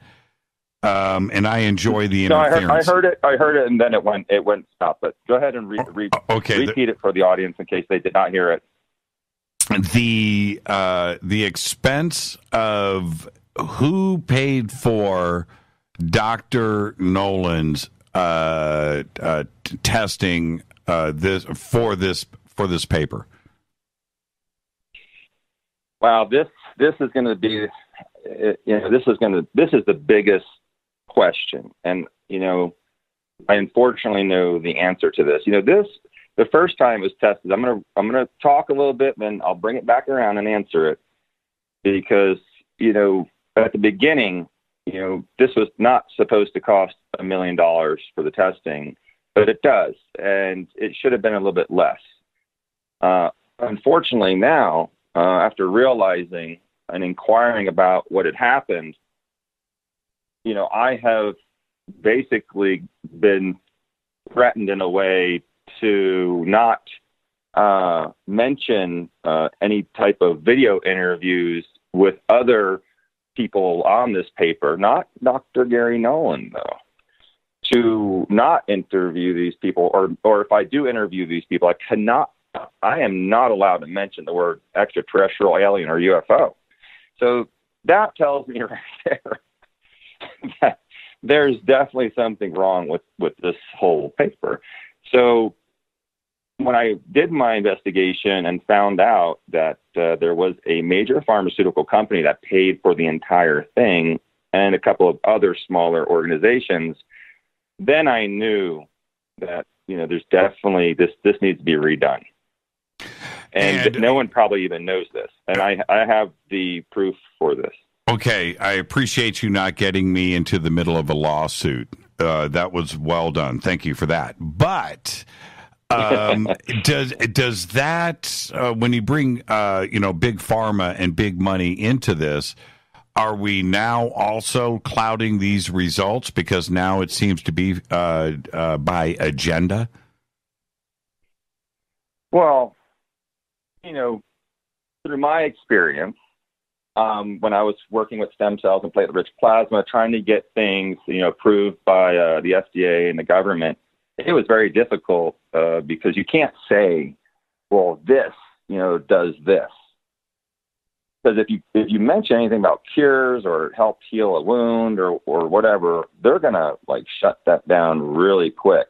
Right. And with this being, you got it. So with Big Pharma, they have a huge interest in this because you're talking about genetics and DNA that may have, multi-million different other types of things going on that they can break down and, recombinantly make or make other new pharmaceuticals from this. And this has been done in the past through my experience with, as you guys know, working in the laboratories with other DNA. So I knew they just came in and swooped this up because, number one, they have the deep pockets, and number two, if anything does come out of it, which probably did, on another back end, there might be more multiple testing going on now, what we don't know about. that they're trying to make something out of this for the good or bad. We don't know. And that's like the whole classified part of this. So people need to realize that this involves, not only our governments, it involves larger corporations, it involves the pharmaceutical corporations. And, we're talking trillions of dollars here, as everyone knows, when it comes to big pharma and gas, coal, and oil. Right. And so do researchers and scientists and doctors that do this type of testing and white papers that are funded by companies to publish these papers, do they have to disclose where their funding comes from to produce these peer-reviewed papers and reports? Not that I'm aware of.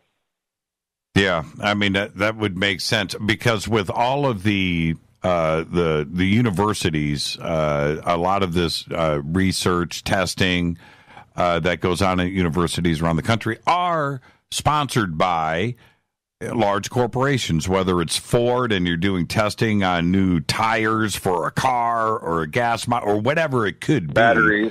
Batteries, you're being funded by large corporations.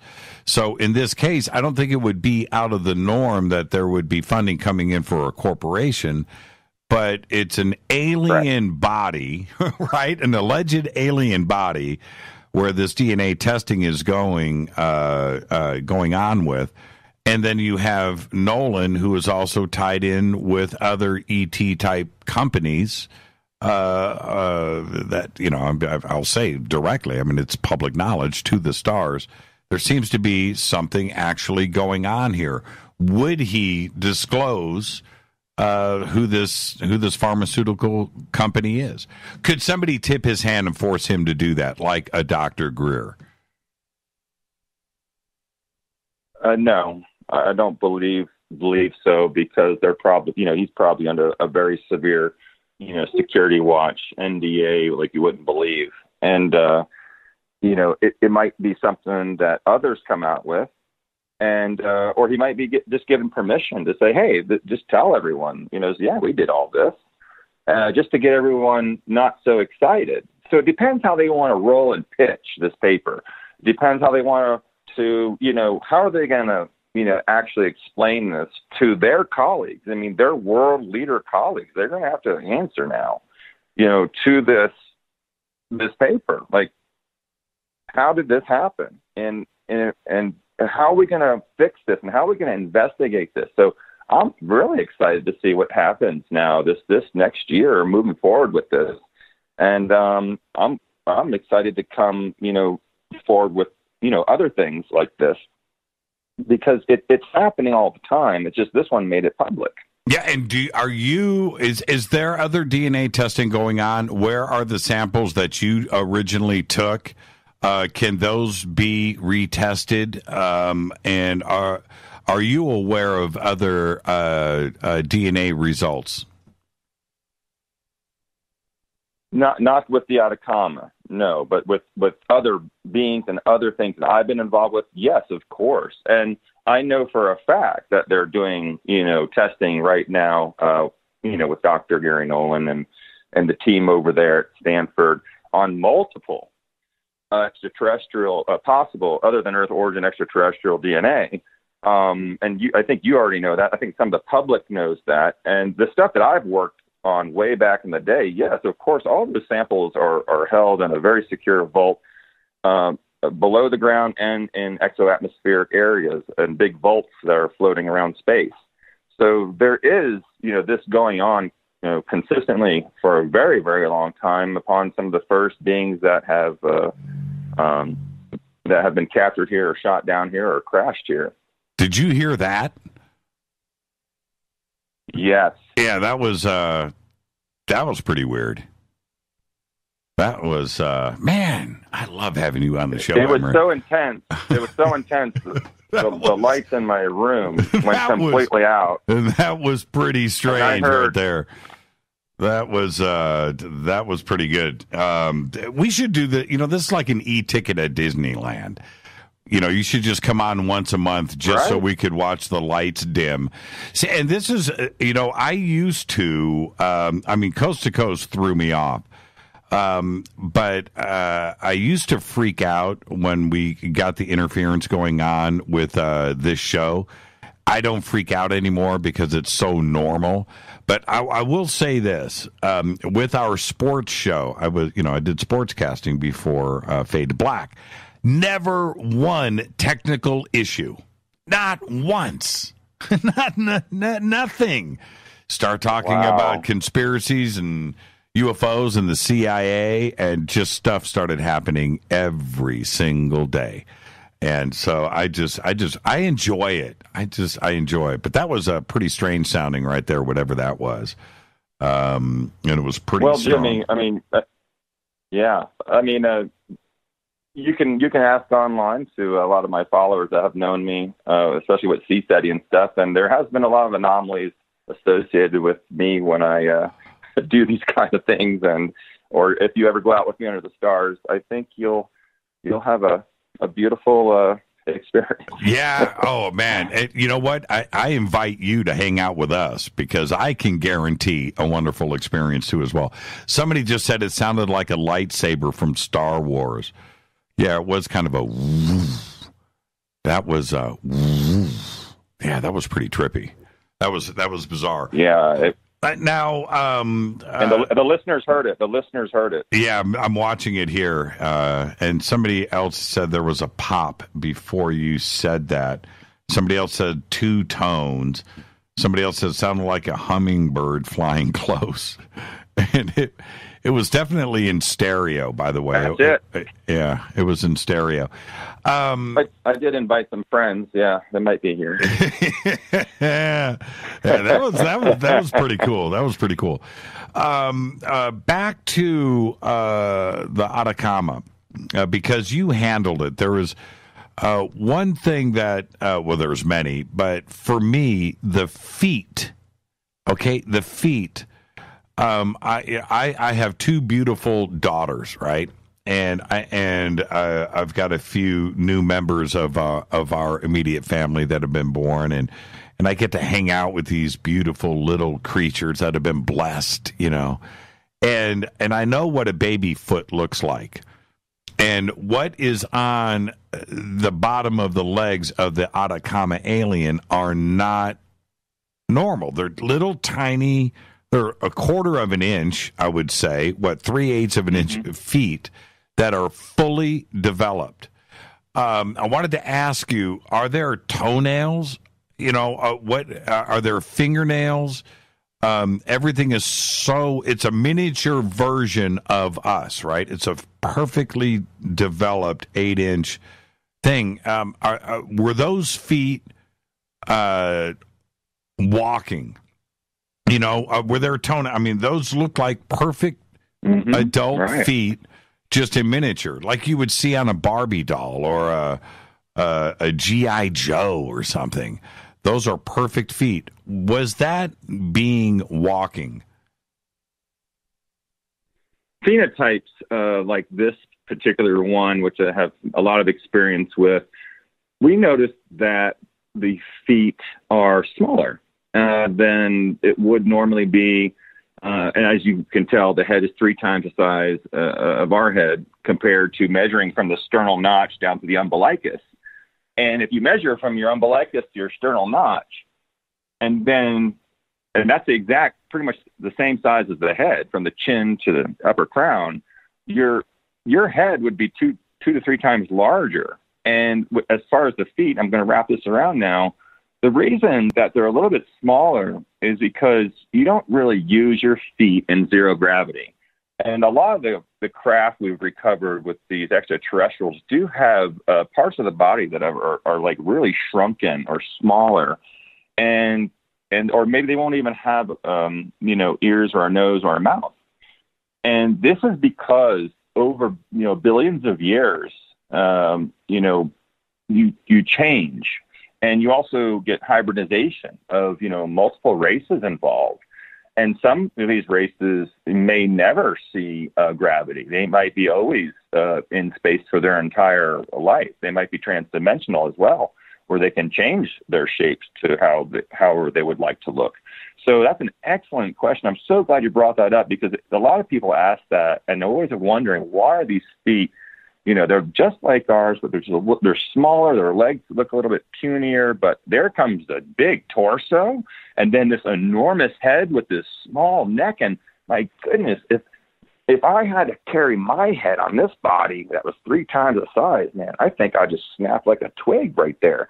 And this is the reasons that these beings have these types of morphology, but they also have very amazing suits that are form-fitted over them in space by sound and frequency that support them. So a lot of this, I talk about this in the exosuits in one of my programs.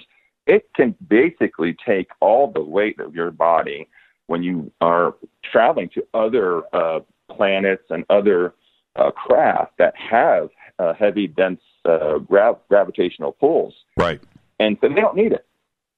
And I'm just telling you, they don't need it. So for people here, these amazing suits that these beings wear, just think for paraplegics, quadriplegics, and other people that have been, put in a wheelchair, they would be fine just moving around with some minor modulations with the brain and the suit, and it would take all the weight. So then you have these, they're not so muscular, some of them, and they look kind of weak actually, but they don't need to be muscular because they already know telekinesis and telepathic energy.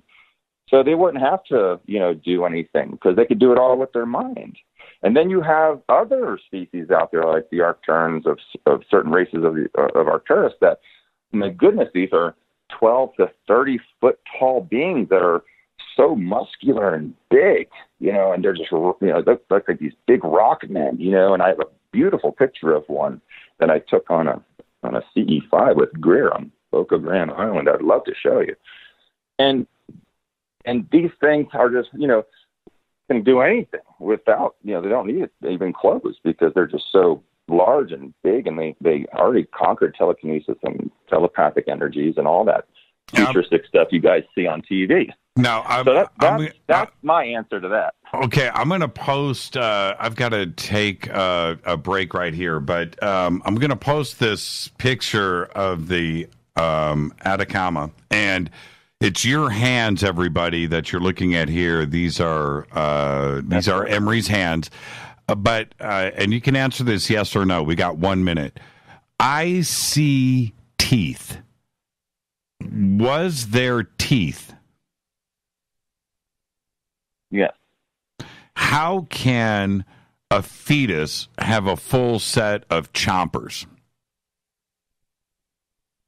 I want Dr. Nolan to answer that. That's a good question. We should ask Gary. I'm serious. I mean, explain that to me. How does this dude or he, she, whatever, have a full set of chompers? I'm looking at it. Looks to me like there's a full set of teeth here. Well, you're looking at the mandibles there, but there were some. I could see some things in there when I was looking at the microscope, and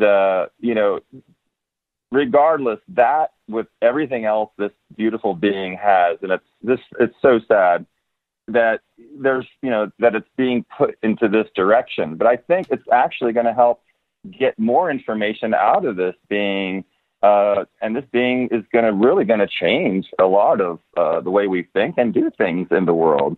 So I'll just leave it at that. I remember the first time that I saw Sirius, and I was watching and looking at different images of the Atacama. I remember going, wait a minute, man, I see teeth there. How can this be a fetus if there are teeth? So there you go. I just tweeted that out. I've got to take a break right here. We'll continue the conversation when we come back. Our guest tonight is Emery Smith. We're talking about all of that NSA, CIA interference that seems to be coming over to tonight's program as well. Emery, stay right there. Tell me what you hear during the break. I'm your host, Jimmy Church. We'll be right back. Stay with us.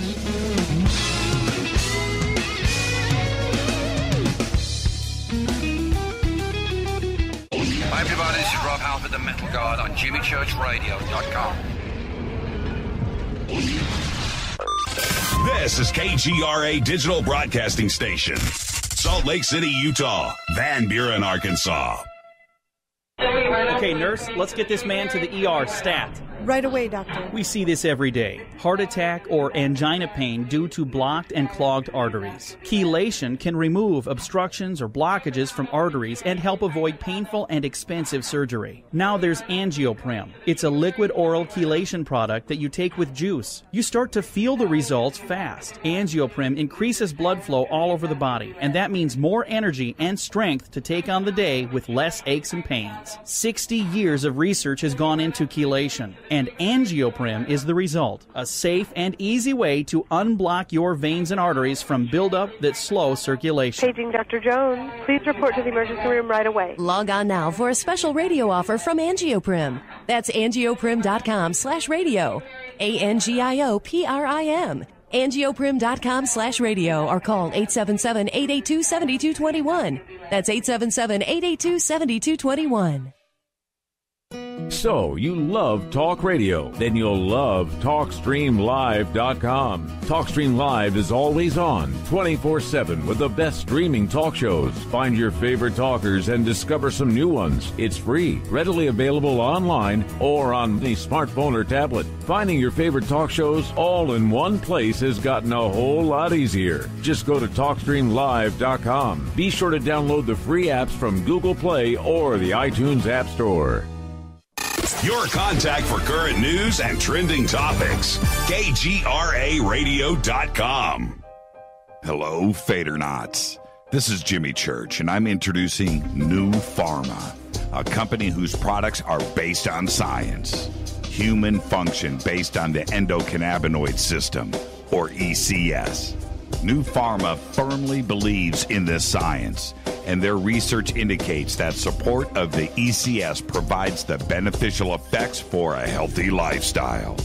New Pharma's science includes relief capsules for pain relief, sleep capsules, which are natural support for occasional sleeplessness. Foundation is support for your ECS, and Fit capsules support your active lifestyle. Just click on the banner at JimmyChurchRadio.com and use the promo code F2B for a 33% discount on all of their products. Or visit newpharma.com for all of the knowledge on the science. That's GNUpharma.com. Go Beckley Tappy. Did you know that when you're on the road with limited data or Wi-Fi available, you can still listen to every minute of Fade to Black by just calling 605-562-4482. No smartphone, app, or internet needed. It saves your data plan and no extra cost if you have unlimited minutes. Just call 605-562-4482. You can listen to me, Jimmy Church, on any phone, anytime, anywhere. Go Beckley Tappy.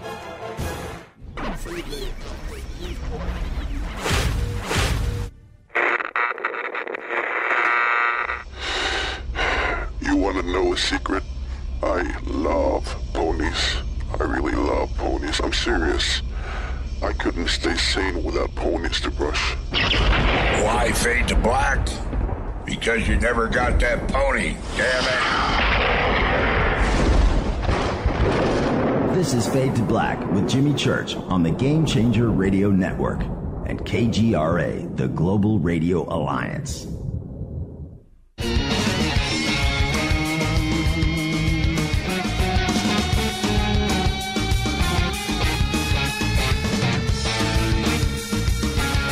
Welcome back, Fade to Black. I am your host, Jimmy Church. Our guest tonight, Emery Smith. He's back talking about what happened over at Coast to Coast AM this past Saturday, where somebody was running interference with our show over at Coast to Coast and Premier Radio.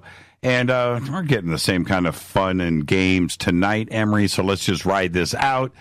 And I wanted to ask you really quick, are you going to be at Contact in the Desert?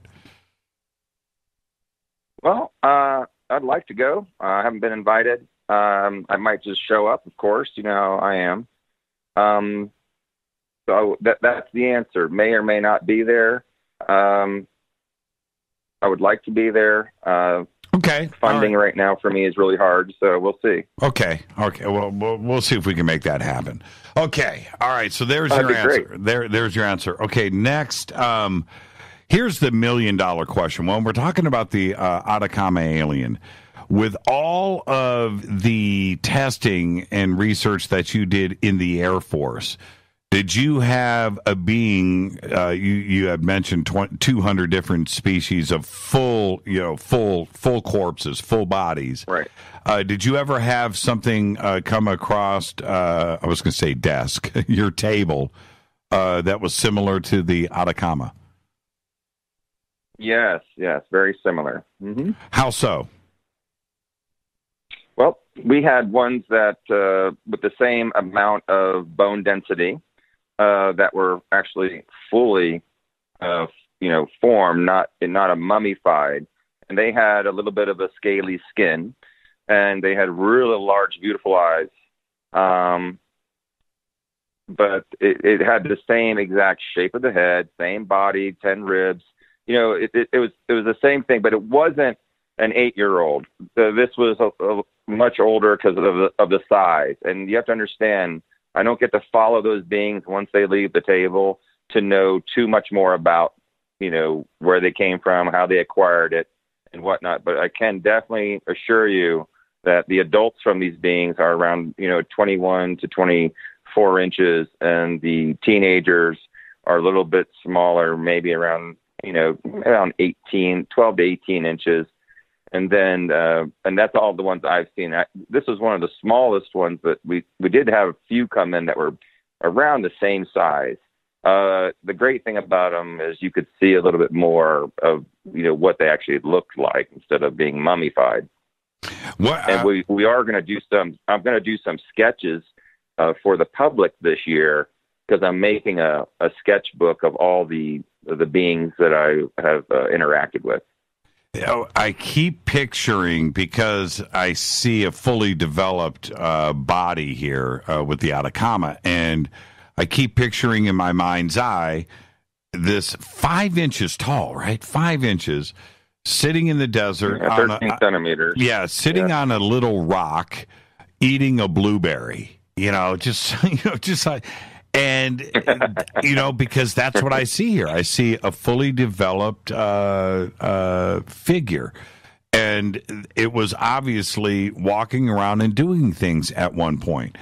The other part, now let's go a little bit further out here. All of the legends and myths over the years about the little creatures in the woods, right? The fairies and things. And you turn around and you see the Atacama, and it makes me feel like some of these myths and folklore that has been handed down for thousands of years probably were talking about something like this. Absolutely. And who's to say, Jimmy, that they came from another extraterrestrial origin? Maybe they came from our terrestrial origin, right, from inner Earth, I'll say. And maybe these things have migrated to the surface and have adapted to be living on the surface. Now, okay, this has popped up here a few times, so I need to address this. The 8-year-old fetus, everybody is wondering about this. I don't think Dr. Nolan was suggesting that this was inside of its mother for 8 years before it was born or aborted or what have you. But what Dr. Nolan, I want you to clarify this for me. What he has stated was that this was a genetic situation that causes the fetus to age in the womb as if it was 8 years, and the bones form and everything, and it's an accelerated growth. Is that correct? Well, that's what he has said. Yeah, throat area, and also, it's unlikely that this is the only being out there. I mean, it's so unlikely that this is the only being out there that has had this mutation, or several mutations actually, that no human has ever had that many mutations all at once. It's just a he's blaming it on the nitrates and the soil and where the person, that the mother, was living. And this is another concept that's hard to grasp, and maybe it's just because I'm not that experienced with people living in these areas of that could actually do this. That's why it's so fascinating. But yeah, that's all I can comment on that one. Yeah, and so I just want clarification for everybody out there. This is what Dr. Nolan has said. Right. Okay. There was another part. I don't want to stay fully on Atacama. There's some other things I want to get to. But since you have handled this little guy or girl, the formations, Greer said something about plates on the skull. I'm a little unclear on that, and Greer was talking about specific bones and structure. Was there anything different? Because it doesn't look human to me. Is that not a human skull? What was he referring to when he was talking about plates, and how many plates were there? Right. Well, what he's talking about is, and this definitely has human DNA, and a lot of extraterrestrials, and I'm going to get right back to this. A lot of extraterrestrials, have human DNA. A lot of humans have extraterrestrial DNA.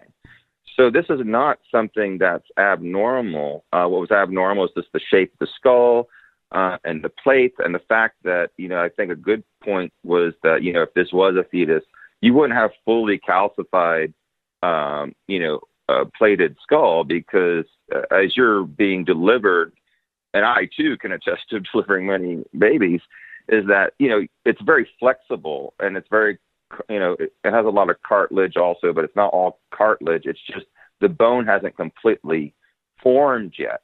And that's important. So when the baby does come out of the uterus and out of the body, that it can bend and flex without breaking all the bones. But it's not too much longer once the baby's born that it starts to, calcify and fuse. The plates of the head are actually fused. And as everyone knows, when babies are born, they're not really fused together. So how could this, that's another point. I'm just saying this as a, for us, is like, well, how is that? How is this perfectly structured, bony being that would normally take 8 years for that type of calcification to form, according to the docs, come right out of, a womb or be an unborn fetus? It's just unlikely. In all my experience, I've never heard or seen this documented of what they're claiming it to be. So I'm glad you asked that. The other part that Greer brought up was that babies are born, their bones are soft, and we all know that, right? And right. They're what's the word? They're pliable. They bend for obvious reasons, right? Yeah. And then right, like I just said, yeah. Right, and the Atacama, it looks to me, it doesn't look like, those thick baby bones. This looks like it just looks grown to me. And I don't know why everybody keeps throwing around 8 years old. This thing could have been, to me, it could have been 30 years old. It just looks like a little human. Well, they're basing that, Jimmy, off of the bone plates, because the bone plates, start fusing, after the age of, 13 sometimes early. And that means those epiphyseal plates that are on your joint. That's where you grow. That's where people get these, kids get these growing pains because you're growing there so quickly. And you have, these cells called osteoblasts and osteoclast cells, which help mold that. And with this being, and which also showed, which no one talks about this, but I have a great 3D printed specimen of this where you can see all the different lobes of the brain and a little bit inside. And I don't mind sharing with you another photo I have, which is which I can send you right now, which is the CAT scan of the actual skull. So we can see the mandible. You could see possibly a tooth here or there, and you could see and I'm not Dr. Lockman, orthopedic specialist by far, but I've worked with this for many, many years, and it's a really compelling shot. And I'm going to send that over to you so you could show all the listeners, and they can do what they want with it.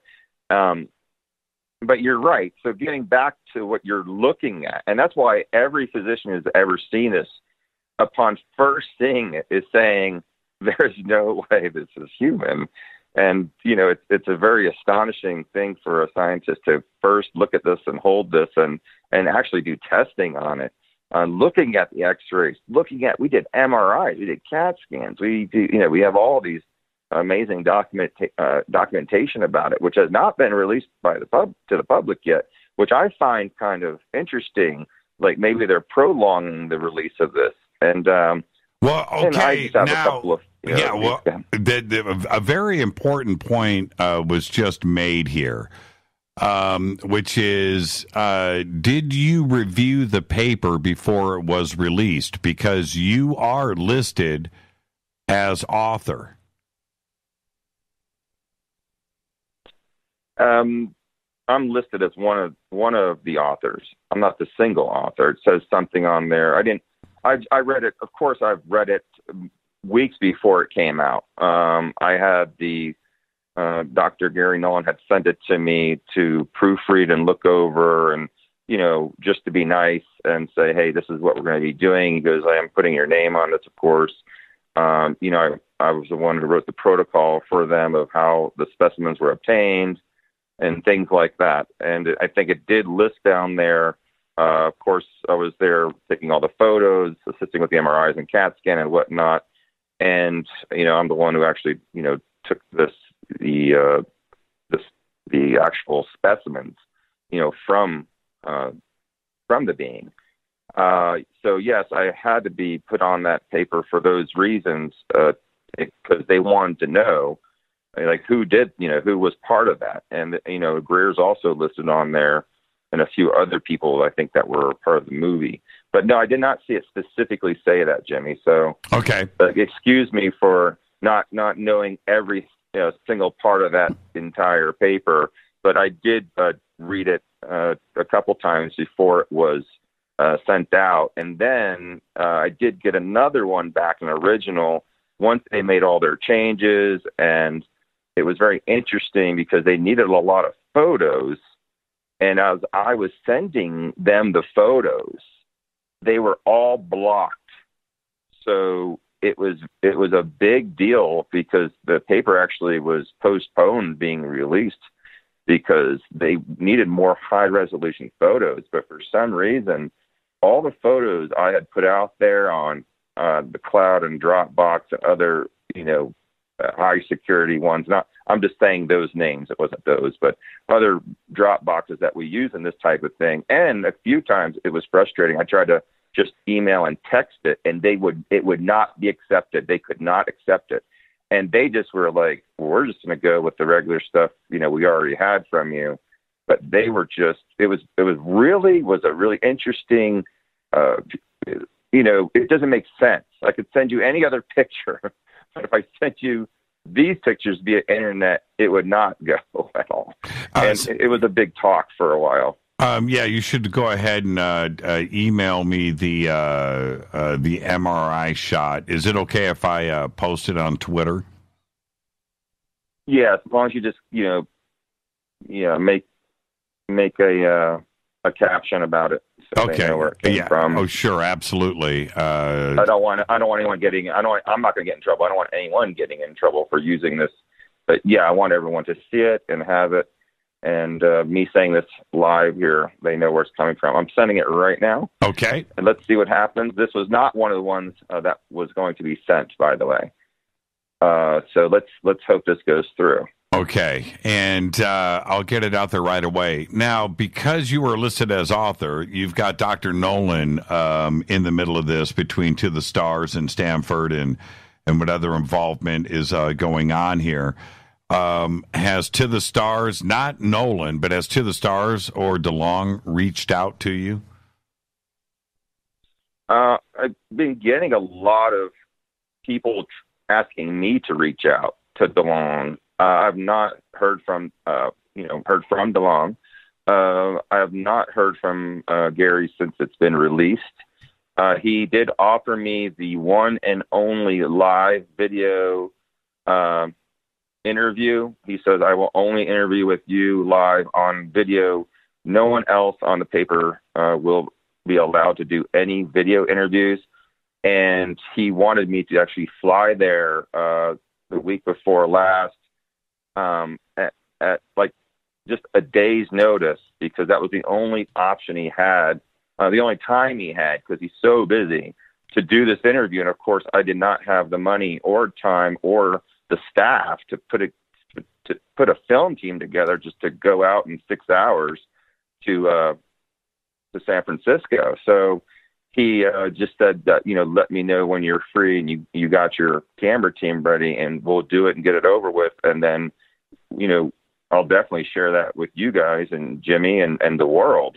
And that's going to be the one they're going to be posting on the Worldwide News Network with, Fox and CBS, NBC, BBC, and whatnot. They're all waiting for this interview.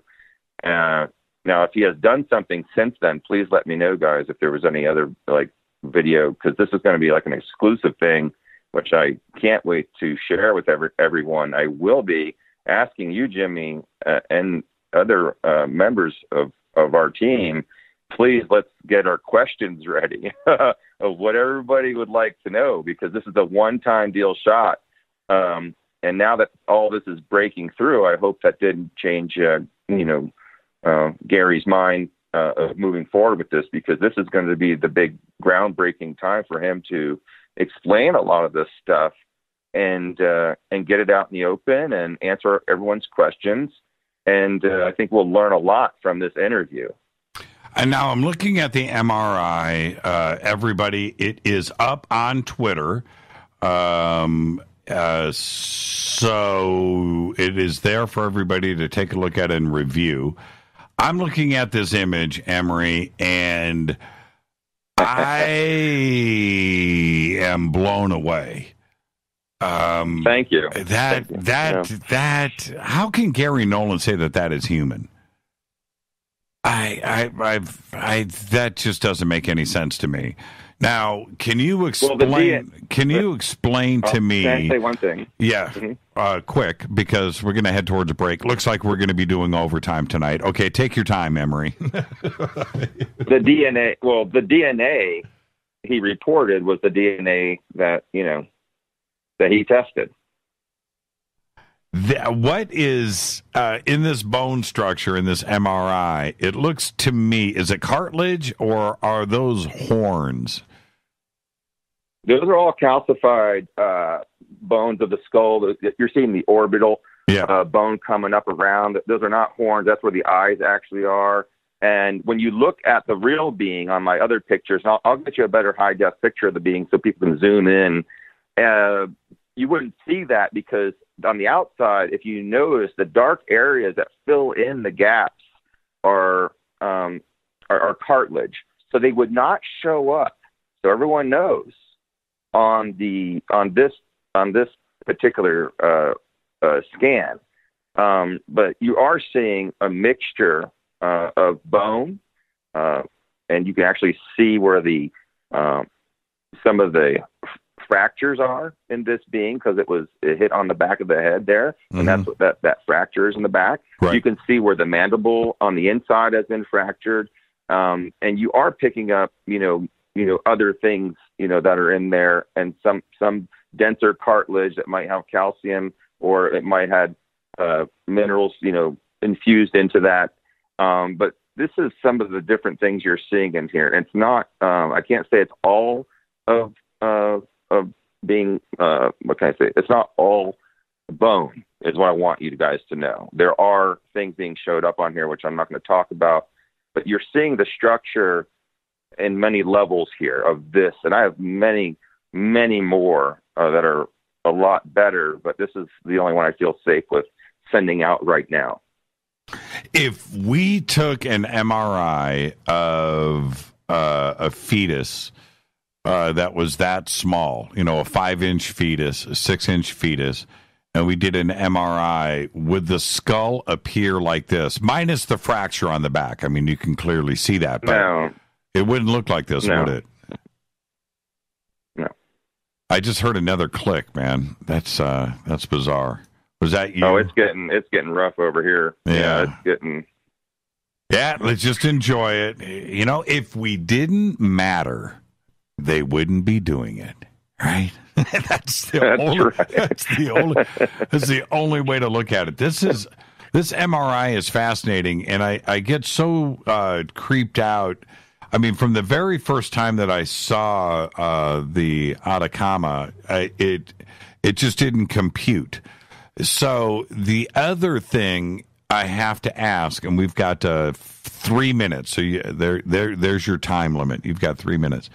I know that there's the Russian being, and there's a couple of other similar type, but if this was something that was a typical medical thing that was happening, wouldn't we have evidence and documentation of other examples of this type of genetic change? No, of course not. No, this is because, remember, this has, according to the paper and all the testing done genetic-wise, it has all these mutations. So it's so different. Remember, this is what we're getting back to now. This is the out here for them is like, well, of course it's different. It has all these different mutations. It actually has more mutations than any other human on the planet. So it's going to look different. It's going to have all these, horrible bone diseases and cancers and tumors and all these different things going on with this one being. And, who's to say until we get the right testing? I could just tell you, well, this doesn't look like the humans I've operated on in the past at all. And this doesn't look like a lot of, the things I've been involved with. So it's a little different, but, we're talking about the experts here who wrote this paper. I'm not a geneticist by far. So all I can say is this is something I've never really witnessed or experienced before in a human. I got to take a break right here. So let's go ahead and get that out of the way. And I'm going to give you this question. You can think about it during the break. When was the last time that you had contact with Dr. Greer? So hold the answer. We'll get that when we come back. This is Fade to Black. And, of course, the follow-up question would be, did you guys have a falling out? Are you guys cool today? Would you go to dinner with Dr. Greer tomorrow, Emery? Think about that. Answer that after the break. This is Fade to Black. I'm your host, Jimmy Church. Of course, that question comes in from You Can on Twitter. We'll be right back.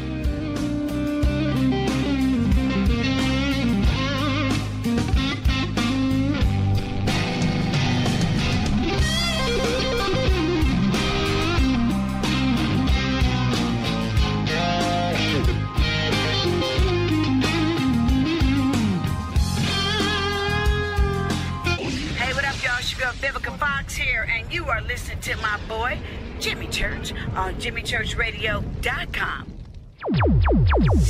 Despite popular opinion, reading a book will not make you smarter. But listening to Jimmy Church will. So you went to dinner last night, you had your favorite pasta. Ugh. Or maybe you had a heavy, spicy meal and it left you. Ugh. GetTheT.com. Maybe you mowed down a huge steak and your plumbing is all plugged. Ugh. GetTheT.com. Our super strength tea will take care of your occasional. Ugh. It's all organic and non-GMO. Get rid of ugh. We have so many great supplements, but our super tea is number one. GetTheT.com. That's GetTheT.com. So, you love talk radio? Then you'll love TalkStreamLive.com. TalkStream Live is always on, 24/7 with the best streaming talk shows. Find your favorite talkers and discover some new ones. It's free, readily available online or on mobile with any smartphone or tablet. Finding your favorite talk shows all in one place has gotten a whole lot easier. Just go to TalkStreamLive.com. Be sure to download the free apps from Google Play or the iTunes App Store. When you take the beans from Central America with dashes of Indonesian and African mixed in and then roast it to the dark side of fade to black, you create the ultimate brew of fringe. Introducing the Fade to Black blend from River Moon Coffee. Yes, River Moon's darkest customized roast was created for the love of Fade to Black. The alchemy of masterful roasting and smoking the beans is in every sip of this full-bodied, dark Java. I need my coffee dark, deep, with distinct bittersweet chocolate highlights, just like the bunker. Leaning further into the darkness of the roast is Fade to Black blend from River Moon Coffee. Just click on the banner at jimmychurchradio.com and use the promo code F2BBLEND for 15% off of your order today. Go Beckley Teppy.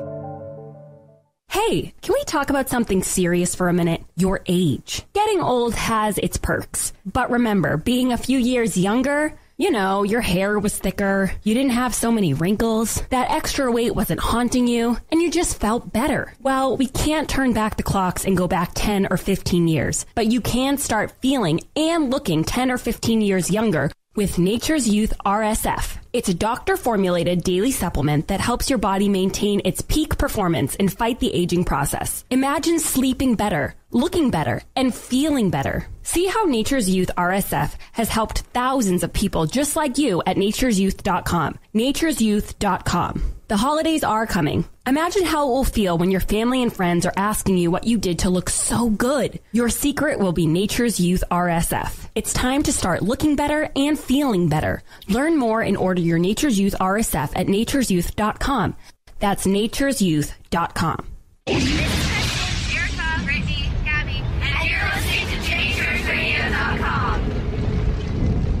It's not a lifestyle we chose. We were born this way. KGRARadio.com.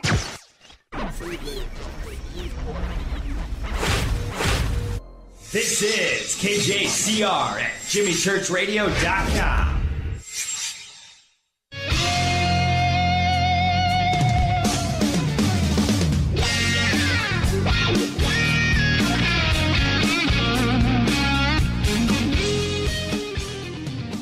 All right, welcome back. Fade to Black. Great show tonight. Emery Smith.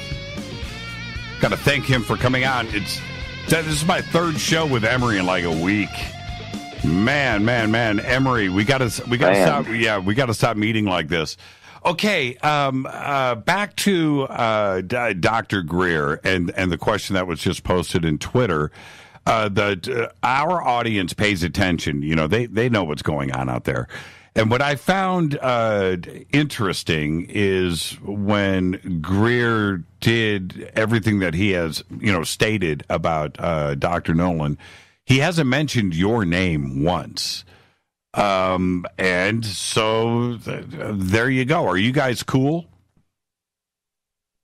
Yeah, we're cool. Everything's fine. I met him at Contact in the Desert last year, and we haven't been out to eat or anything anytime soon. But if they do arrange that, they're going to have two big, huge security teams and a private jet, and they better have some good food for us because we love to eat.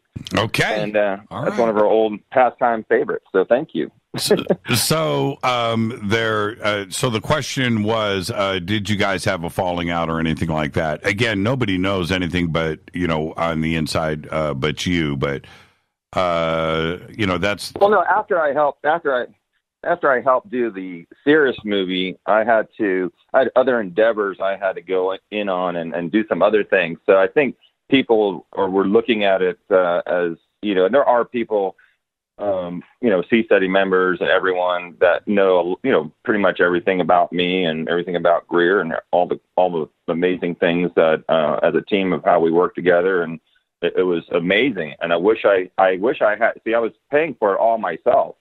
Everyone needs to know, I invested, I volunteered for C-Study as vice president for 7 years. I was not getting paid for that position. I've never been paid, to do anything. I was all volunteer work. I did the whole 2 years of the movie volunteer. I put over $350,000 into the project and my time. It was even more expensive, but I never charged for that. So when I started getting low on funds, ever since I started dealing with 0 Point Energy and extra-terrestrials and helping, Greer with volunteering with Greer and everything, I started getting more and more attacks, and I had to, take care of my family. My mom came down with cancer, and so I was going through a lot of stuff where I had to come back to the home and not, because there's a lot going on during that time, and I had a great business back then at that time, which is now being stripped away from me, which I'm very upset about because a lot of my colleagues, families, and friends that pretty much, if they didn't die already, I lost everyone. And it was because no one wanted to be associated with me because I was talking about extraterrestrials and started coming out more and more. And especially when I started working with 0 Point Energy devices in our lab, and I had to shut that down. And that's why I recently was attacked while trying to transport that thing. So there's a lot of these things that were going on, and I think people just need to realize that I had other things that I had to go take care of. And that's basically what was happening. Okay, so you and Dr. Greer are cool. You just mentioned your mom and cancer. Last week on Fade to Black, you had mentioned, and I didn't follow up, I should have, but you had said that we have a cure for cancer. We have cured cancer, but that hasn't gone public. Can you expand on that? Well, I can't expand on the classified technologies, but there's enough technologies out here right now that you can cure cancers that are around stage 2 or less. And that doesn't mean you can't cure any cancers. Many cancers that people are just so positive they can cure themselves. But for those of like my mom, I cured her cancer, her first cancer, that is stage 2 lung cancer, with her diet and with food-grade hydrogen peroxide. I was using ozone. I was using all my other funky crystals and pyramids and whatnot, and also a special Tesla coil energy device.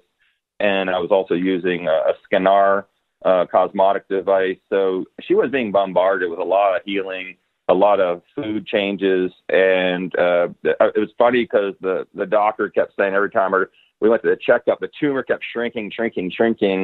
And my mom's like, yep, I'm fine. No big deal. And, I wouldn't let her have chemo or radiation. So at that time, it was neat because the doctor just said, well, Mr. Smith, all that homeopathic stuff you're doing here on the chart, just keep doing that, and he was just, didn't know how to explain it because, he basically told her this tumor is going to grow to unbelievable size and, you're going to die in a year. And that's not what happened. I cured her in a year. Now, a couple years, 3 or 4 years later, she did get another cancer, which I wasn't aware of, and it snuck up on me. But, these things happen. And then she also passed away. So, and here I am now. Okay. But we can, that's the best stuff I can tell you guys right now that's out there. Those things I mentioned are great utilities for attacking those types of things. And maybe at a later date, we'll try to get these other things out that I want to invent. And I have that's what I do. I'm an engineer with making these types of devices that cure all sorts of things.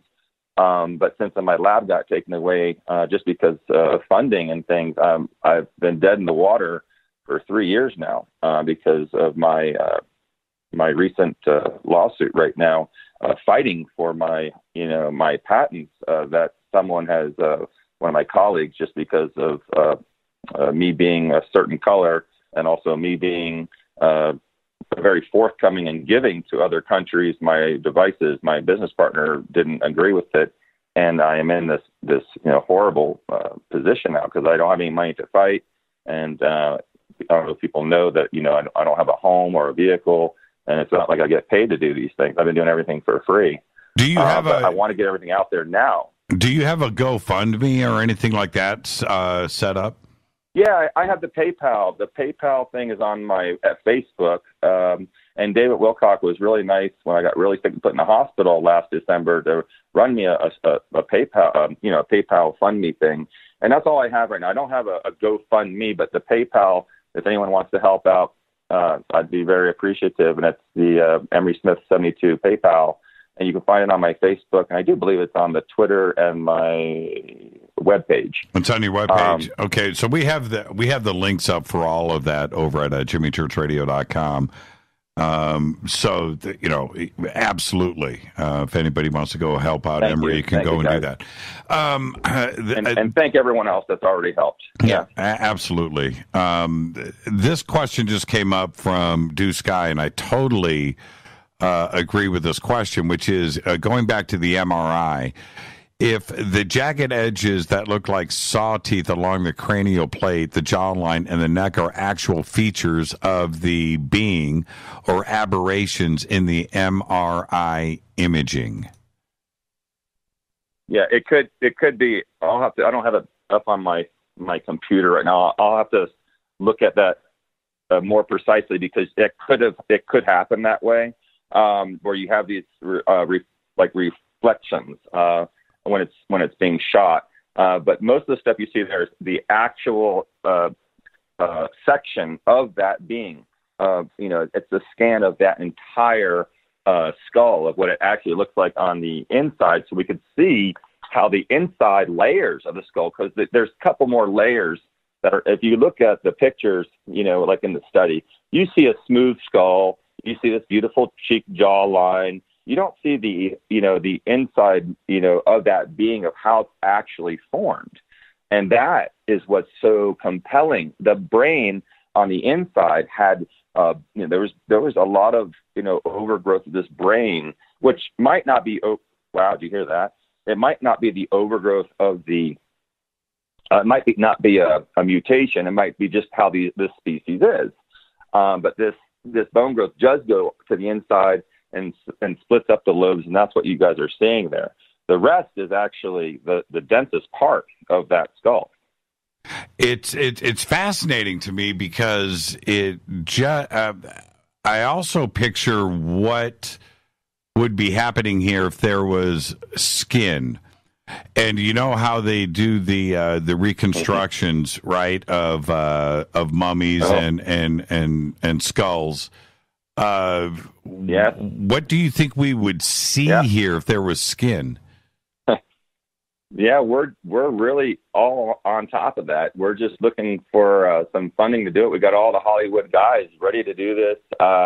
With the new 3D printing, the way I printed this one I have here at home, we can do the same thing and blow it up to our size, and then we can actually, have the skin. Like I told you, this being did have a scaly type skin of the one that I've seen before that I think is the most similar. Now it has been such a long time, so everyone knows, this was in the early 90s that the last time I saw this particular species.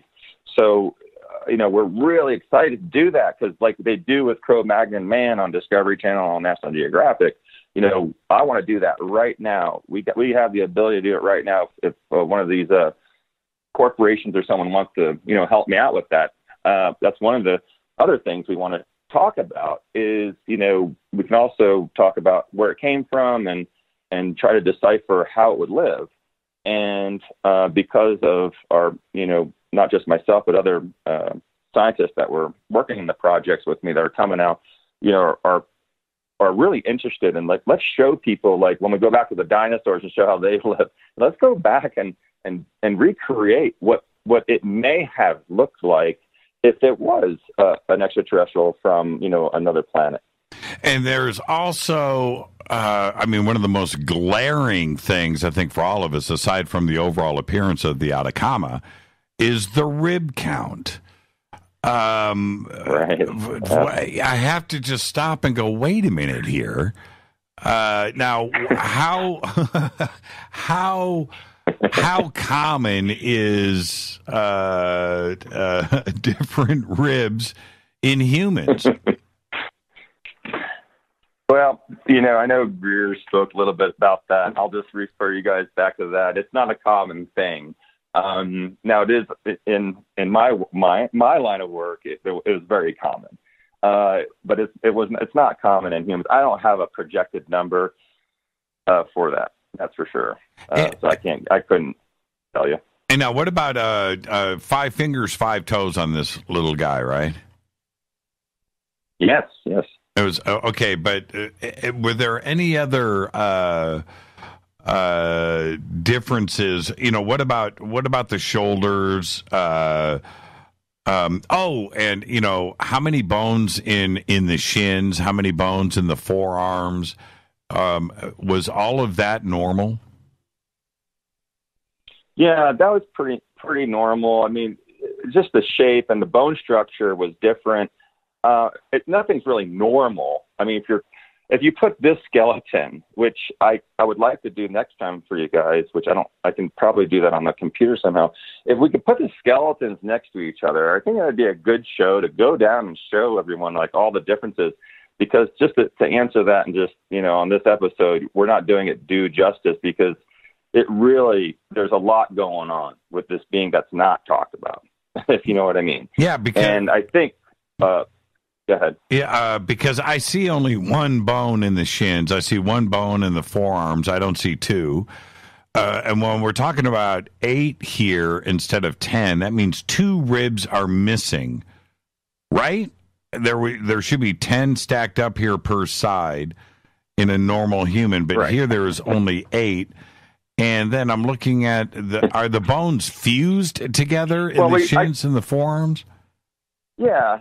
Yes. There's cartilage. There is cartilage there. They're not fused to the arms at all. They are a separate entity. I was telling you, I did have to trim 2 of the ribs. I had to trim away just a small few millimeters with a bone ronger to get the inside. I actually had to go inside the rib to get the bone marrow because it would give us the best specimen possible, because we didn't want to break the femur, or they've already destroyed the skull on a earlier specimen, to gather the specimen. They were trying to drill something out, and I don't know the story behind that part, but in order for what we had to do, which was get the inside of the bone marrow without destroying the being, was to clip those 2 ribs you see there. And it already had a fractured humerus, which we talked about, which during my extraction, I did actually break it again, but they just glued that back on. It's just incredible. I mean, I totally agree with you. Doing that would be interesting with a 3D printing of something that would be to scale. Something bigger, and laying the skin on. Right. I think Hollywood should get involved with this. Also, maybe directly, not only on the 3D printing, but certainly with the feet just blow my mind. I'm just looking at more to do recreations with animation with Hollywood to see what we would be looking at here. And now I forgot to mention this earlier, the lips. Now, we're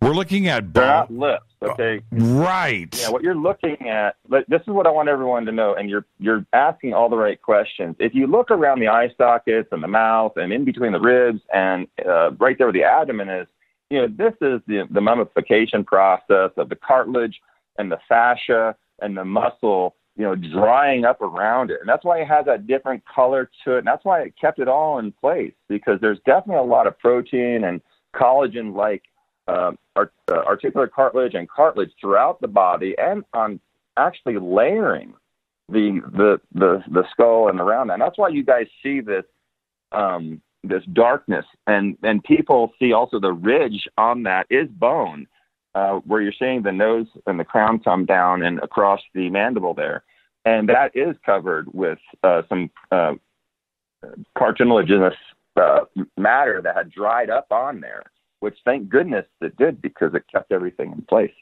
When you did the MRI on the body, and I think you did CT scans too as well.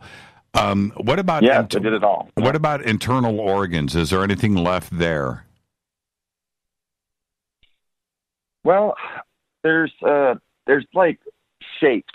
Okay, there's many shapes of organs that would, look just like some of the organs we would have.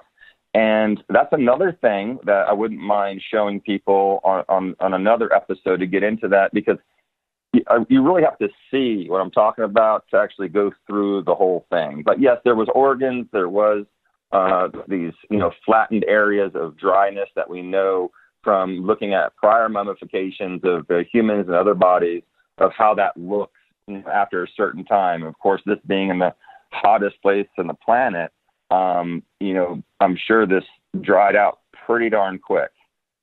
Yeah, I'm looking at these teeth, man. That's bizarre. I wanted to ask you also, man, that skull is... Okay, what was that? What don't know, but it did again. What was that? That just... that was trippy. Oh, man, I wonder if the audience heard that. I'm not even sure what I just heard, but that was... that was a good one. Whatever that was, I gotta listen to that back to see if that recorded. The eyes, it looks like there's something there. That again is just the dried tissue of the eyelids, cartilage, and the skin and muscle. Mm-hmm, the same stuff. All the things you see that are outlining this body is exactly that. It's the it's just the dried cartilage and skin, or possible skin that was there, that kind of,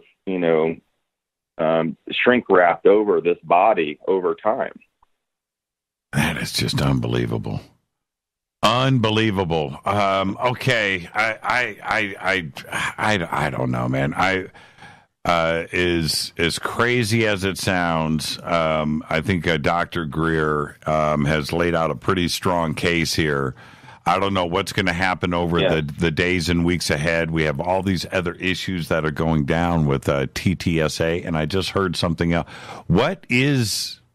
Do you guys... Oh, I got to flip over to Twitter. Are you guys hearing this? Oh, didn't hear that. Yeah. I don't think we heard that one. Okay, that's weird. Okay, because I heard it in my cans. Is there something that can be done when Greer says, right, Stanford, complain, let's open up an investigation, or is this just going to be forgotten and moved on? And do you think that if something did result from this, would it get the same coverage back into the media again? That's a hard one to really call. At this point, it's too early. It's too much being suppressed and too much also being put out there. I can only speculate that only if some other, world-leading physicians and scientists and doctors really step up to the plate and say, this is worth doing, again. And then the next thing is the funding behind that is pretty, intense. So, what's going to be the holdup here? Are we going to go with this? Are we going to, are the people going to stand up and ask about it? What does that get us, by the way? There is another being, that is I believe to be the brother-sister of this being, that I'm really interested in obtaining the DNA from that and testing that against this one, because then game over if they're both the same and this one comes out different. It's a new subspecies and whatnot. But, I don't know where they're going to take it. I don't know who's going to fund more of the disinformation or the information, where they want to go with it, and that's a big, that's a big question. And I'm curious to know that as well. Yeah. And, I don't know who's going to do it. I misspoke earlier when I said 10 ribs on each side. It's actually 12 ribs. All humans are born with 24 ribs, 12 sets of curved flat bones, 12 on each side. Yeah. Now, I'm sorry. I didn't catch that. Yeah, that's my mistake. But do you think that now that Greer has brought this up, that the Russian version of the Atacama is going to surface? Yeah, I mean, I just hope that Greer has the intelligence people in place to get Japan actually is holding the best footage of everything. I don't know if they've been infiltrated yet or not, but that would really help out. Upon examination of really good footage, we can reproduce that just with footage from 3D printing and all sorts of amazing things to compare to this being. It's just getting the information and getting people to come forward with it and not using it for self-worth and doing things like that. And who knows, who has that now? There seems to be an unknowing of who has that being and where is it. And the only people that have documented is, I think there was a group in Japan that went out and did that, investigation before it was picked up by, another organization, unfortunately. Emery, thank you so much, my friend, and be safe out there. Just a great conversation tonight. It's been an interesting week with you, and just thank you so much. We'll be in touch over this week, of course, but until then, just be safe, okay? Thank you. Thank you, Jamie, very much. Thank you, everyone. Absolutely. Thank you so much, Emery. And all of Emery's stuff, as I roll credits here, all of his information is right there at jimmychurchradio.com. His Facebook page, of course, his Twitter page is up, and his website is right there at jimmychurchradio.com, and you can go and click, and there you go. Okay, so you can follow and like Emery over at Facebook and go and check out his website. You can stay in direct contact with Emery right here on Twitter. I want to remind everybody that tomorrow night, Sonia Grace is going to be here for the first time. Very excited about that. And then Thursday night, we have Fader Night. I may have, and this is just pending on some other data that we're waiting to have come in, but I may have a special guest lined up, a very special guest for Thursday night. And if we don't do it on Thursday, we are 100% doing it on Monday. Okay, so that's coming up. And then Friday night, I am over at Coast to Coast AM, and we will have open lines all night over on Coast. And my guest will be Richard Nolan to start off the show, and we'll be talking about all of these events and things that are going on right now in the media and inside of our UFO community. Absolutely amazing times right now. And like I said, and I really mean this, we have 3, 4, 5 different situations that are starting to play out in our community. And whatever the results are, whatever plays out, we win. And that's the exciting thing. We can't lose. This is just an incredible time here for our community. I'm your host, Jimmy Church. That is another episode of Fade to Black, this special event with Emery Smith. I want to thank Emery for, again, taking the time. He just did 4 hours with me on Coast. He did 3 hours last week on Fade to Black, another 3 hours tonight. Thank you so much, Emery. Fade to Black's executive producer is Rita Camarion. Show is produced by Hill J. Palm, Renee, Dennis, and Bob. Announcers are Steve Harder, Gene Vito and Mark D. Kovar. Webmaster Drew the Geek. Music Doug Aldrich. Intro Spaceboy. SpaceboyMusic.com. Fade to Black is produced by KJCR for the Game Changer Network, and syndication is KGRA, The Planet. This broadcast is owned and copyrighted 2018 by Fade to Black and the Game Changer Network. It cannot be rebroadcast, downloaded, copied, or used anywhere in the known universe without written permission from Fade to Black of the Game Changer Network. I'm your host, Jimmy Church. Follow me on Twitter at JChurchRadio. Until tomorrow night, Sonia Grace, right here. Everybody be safe. Go Beckley Tepe.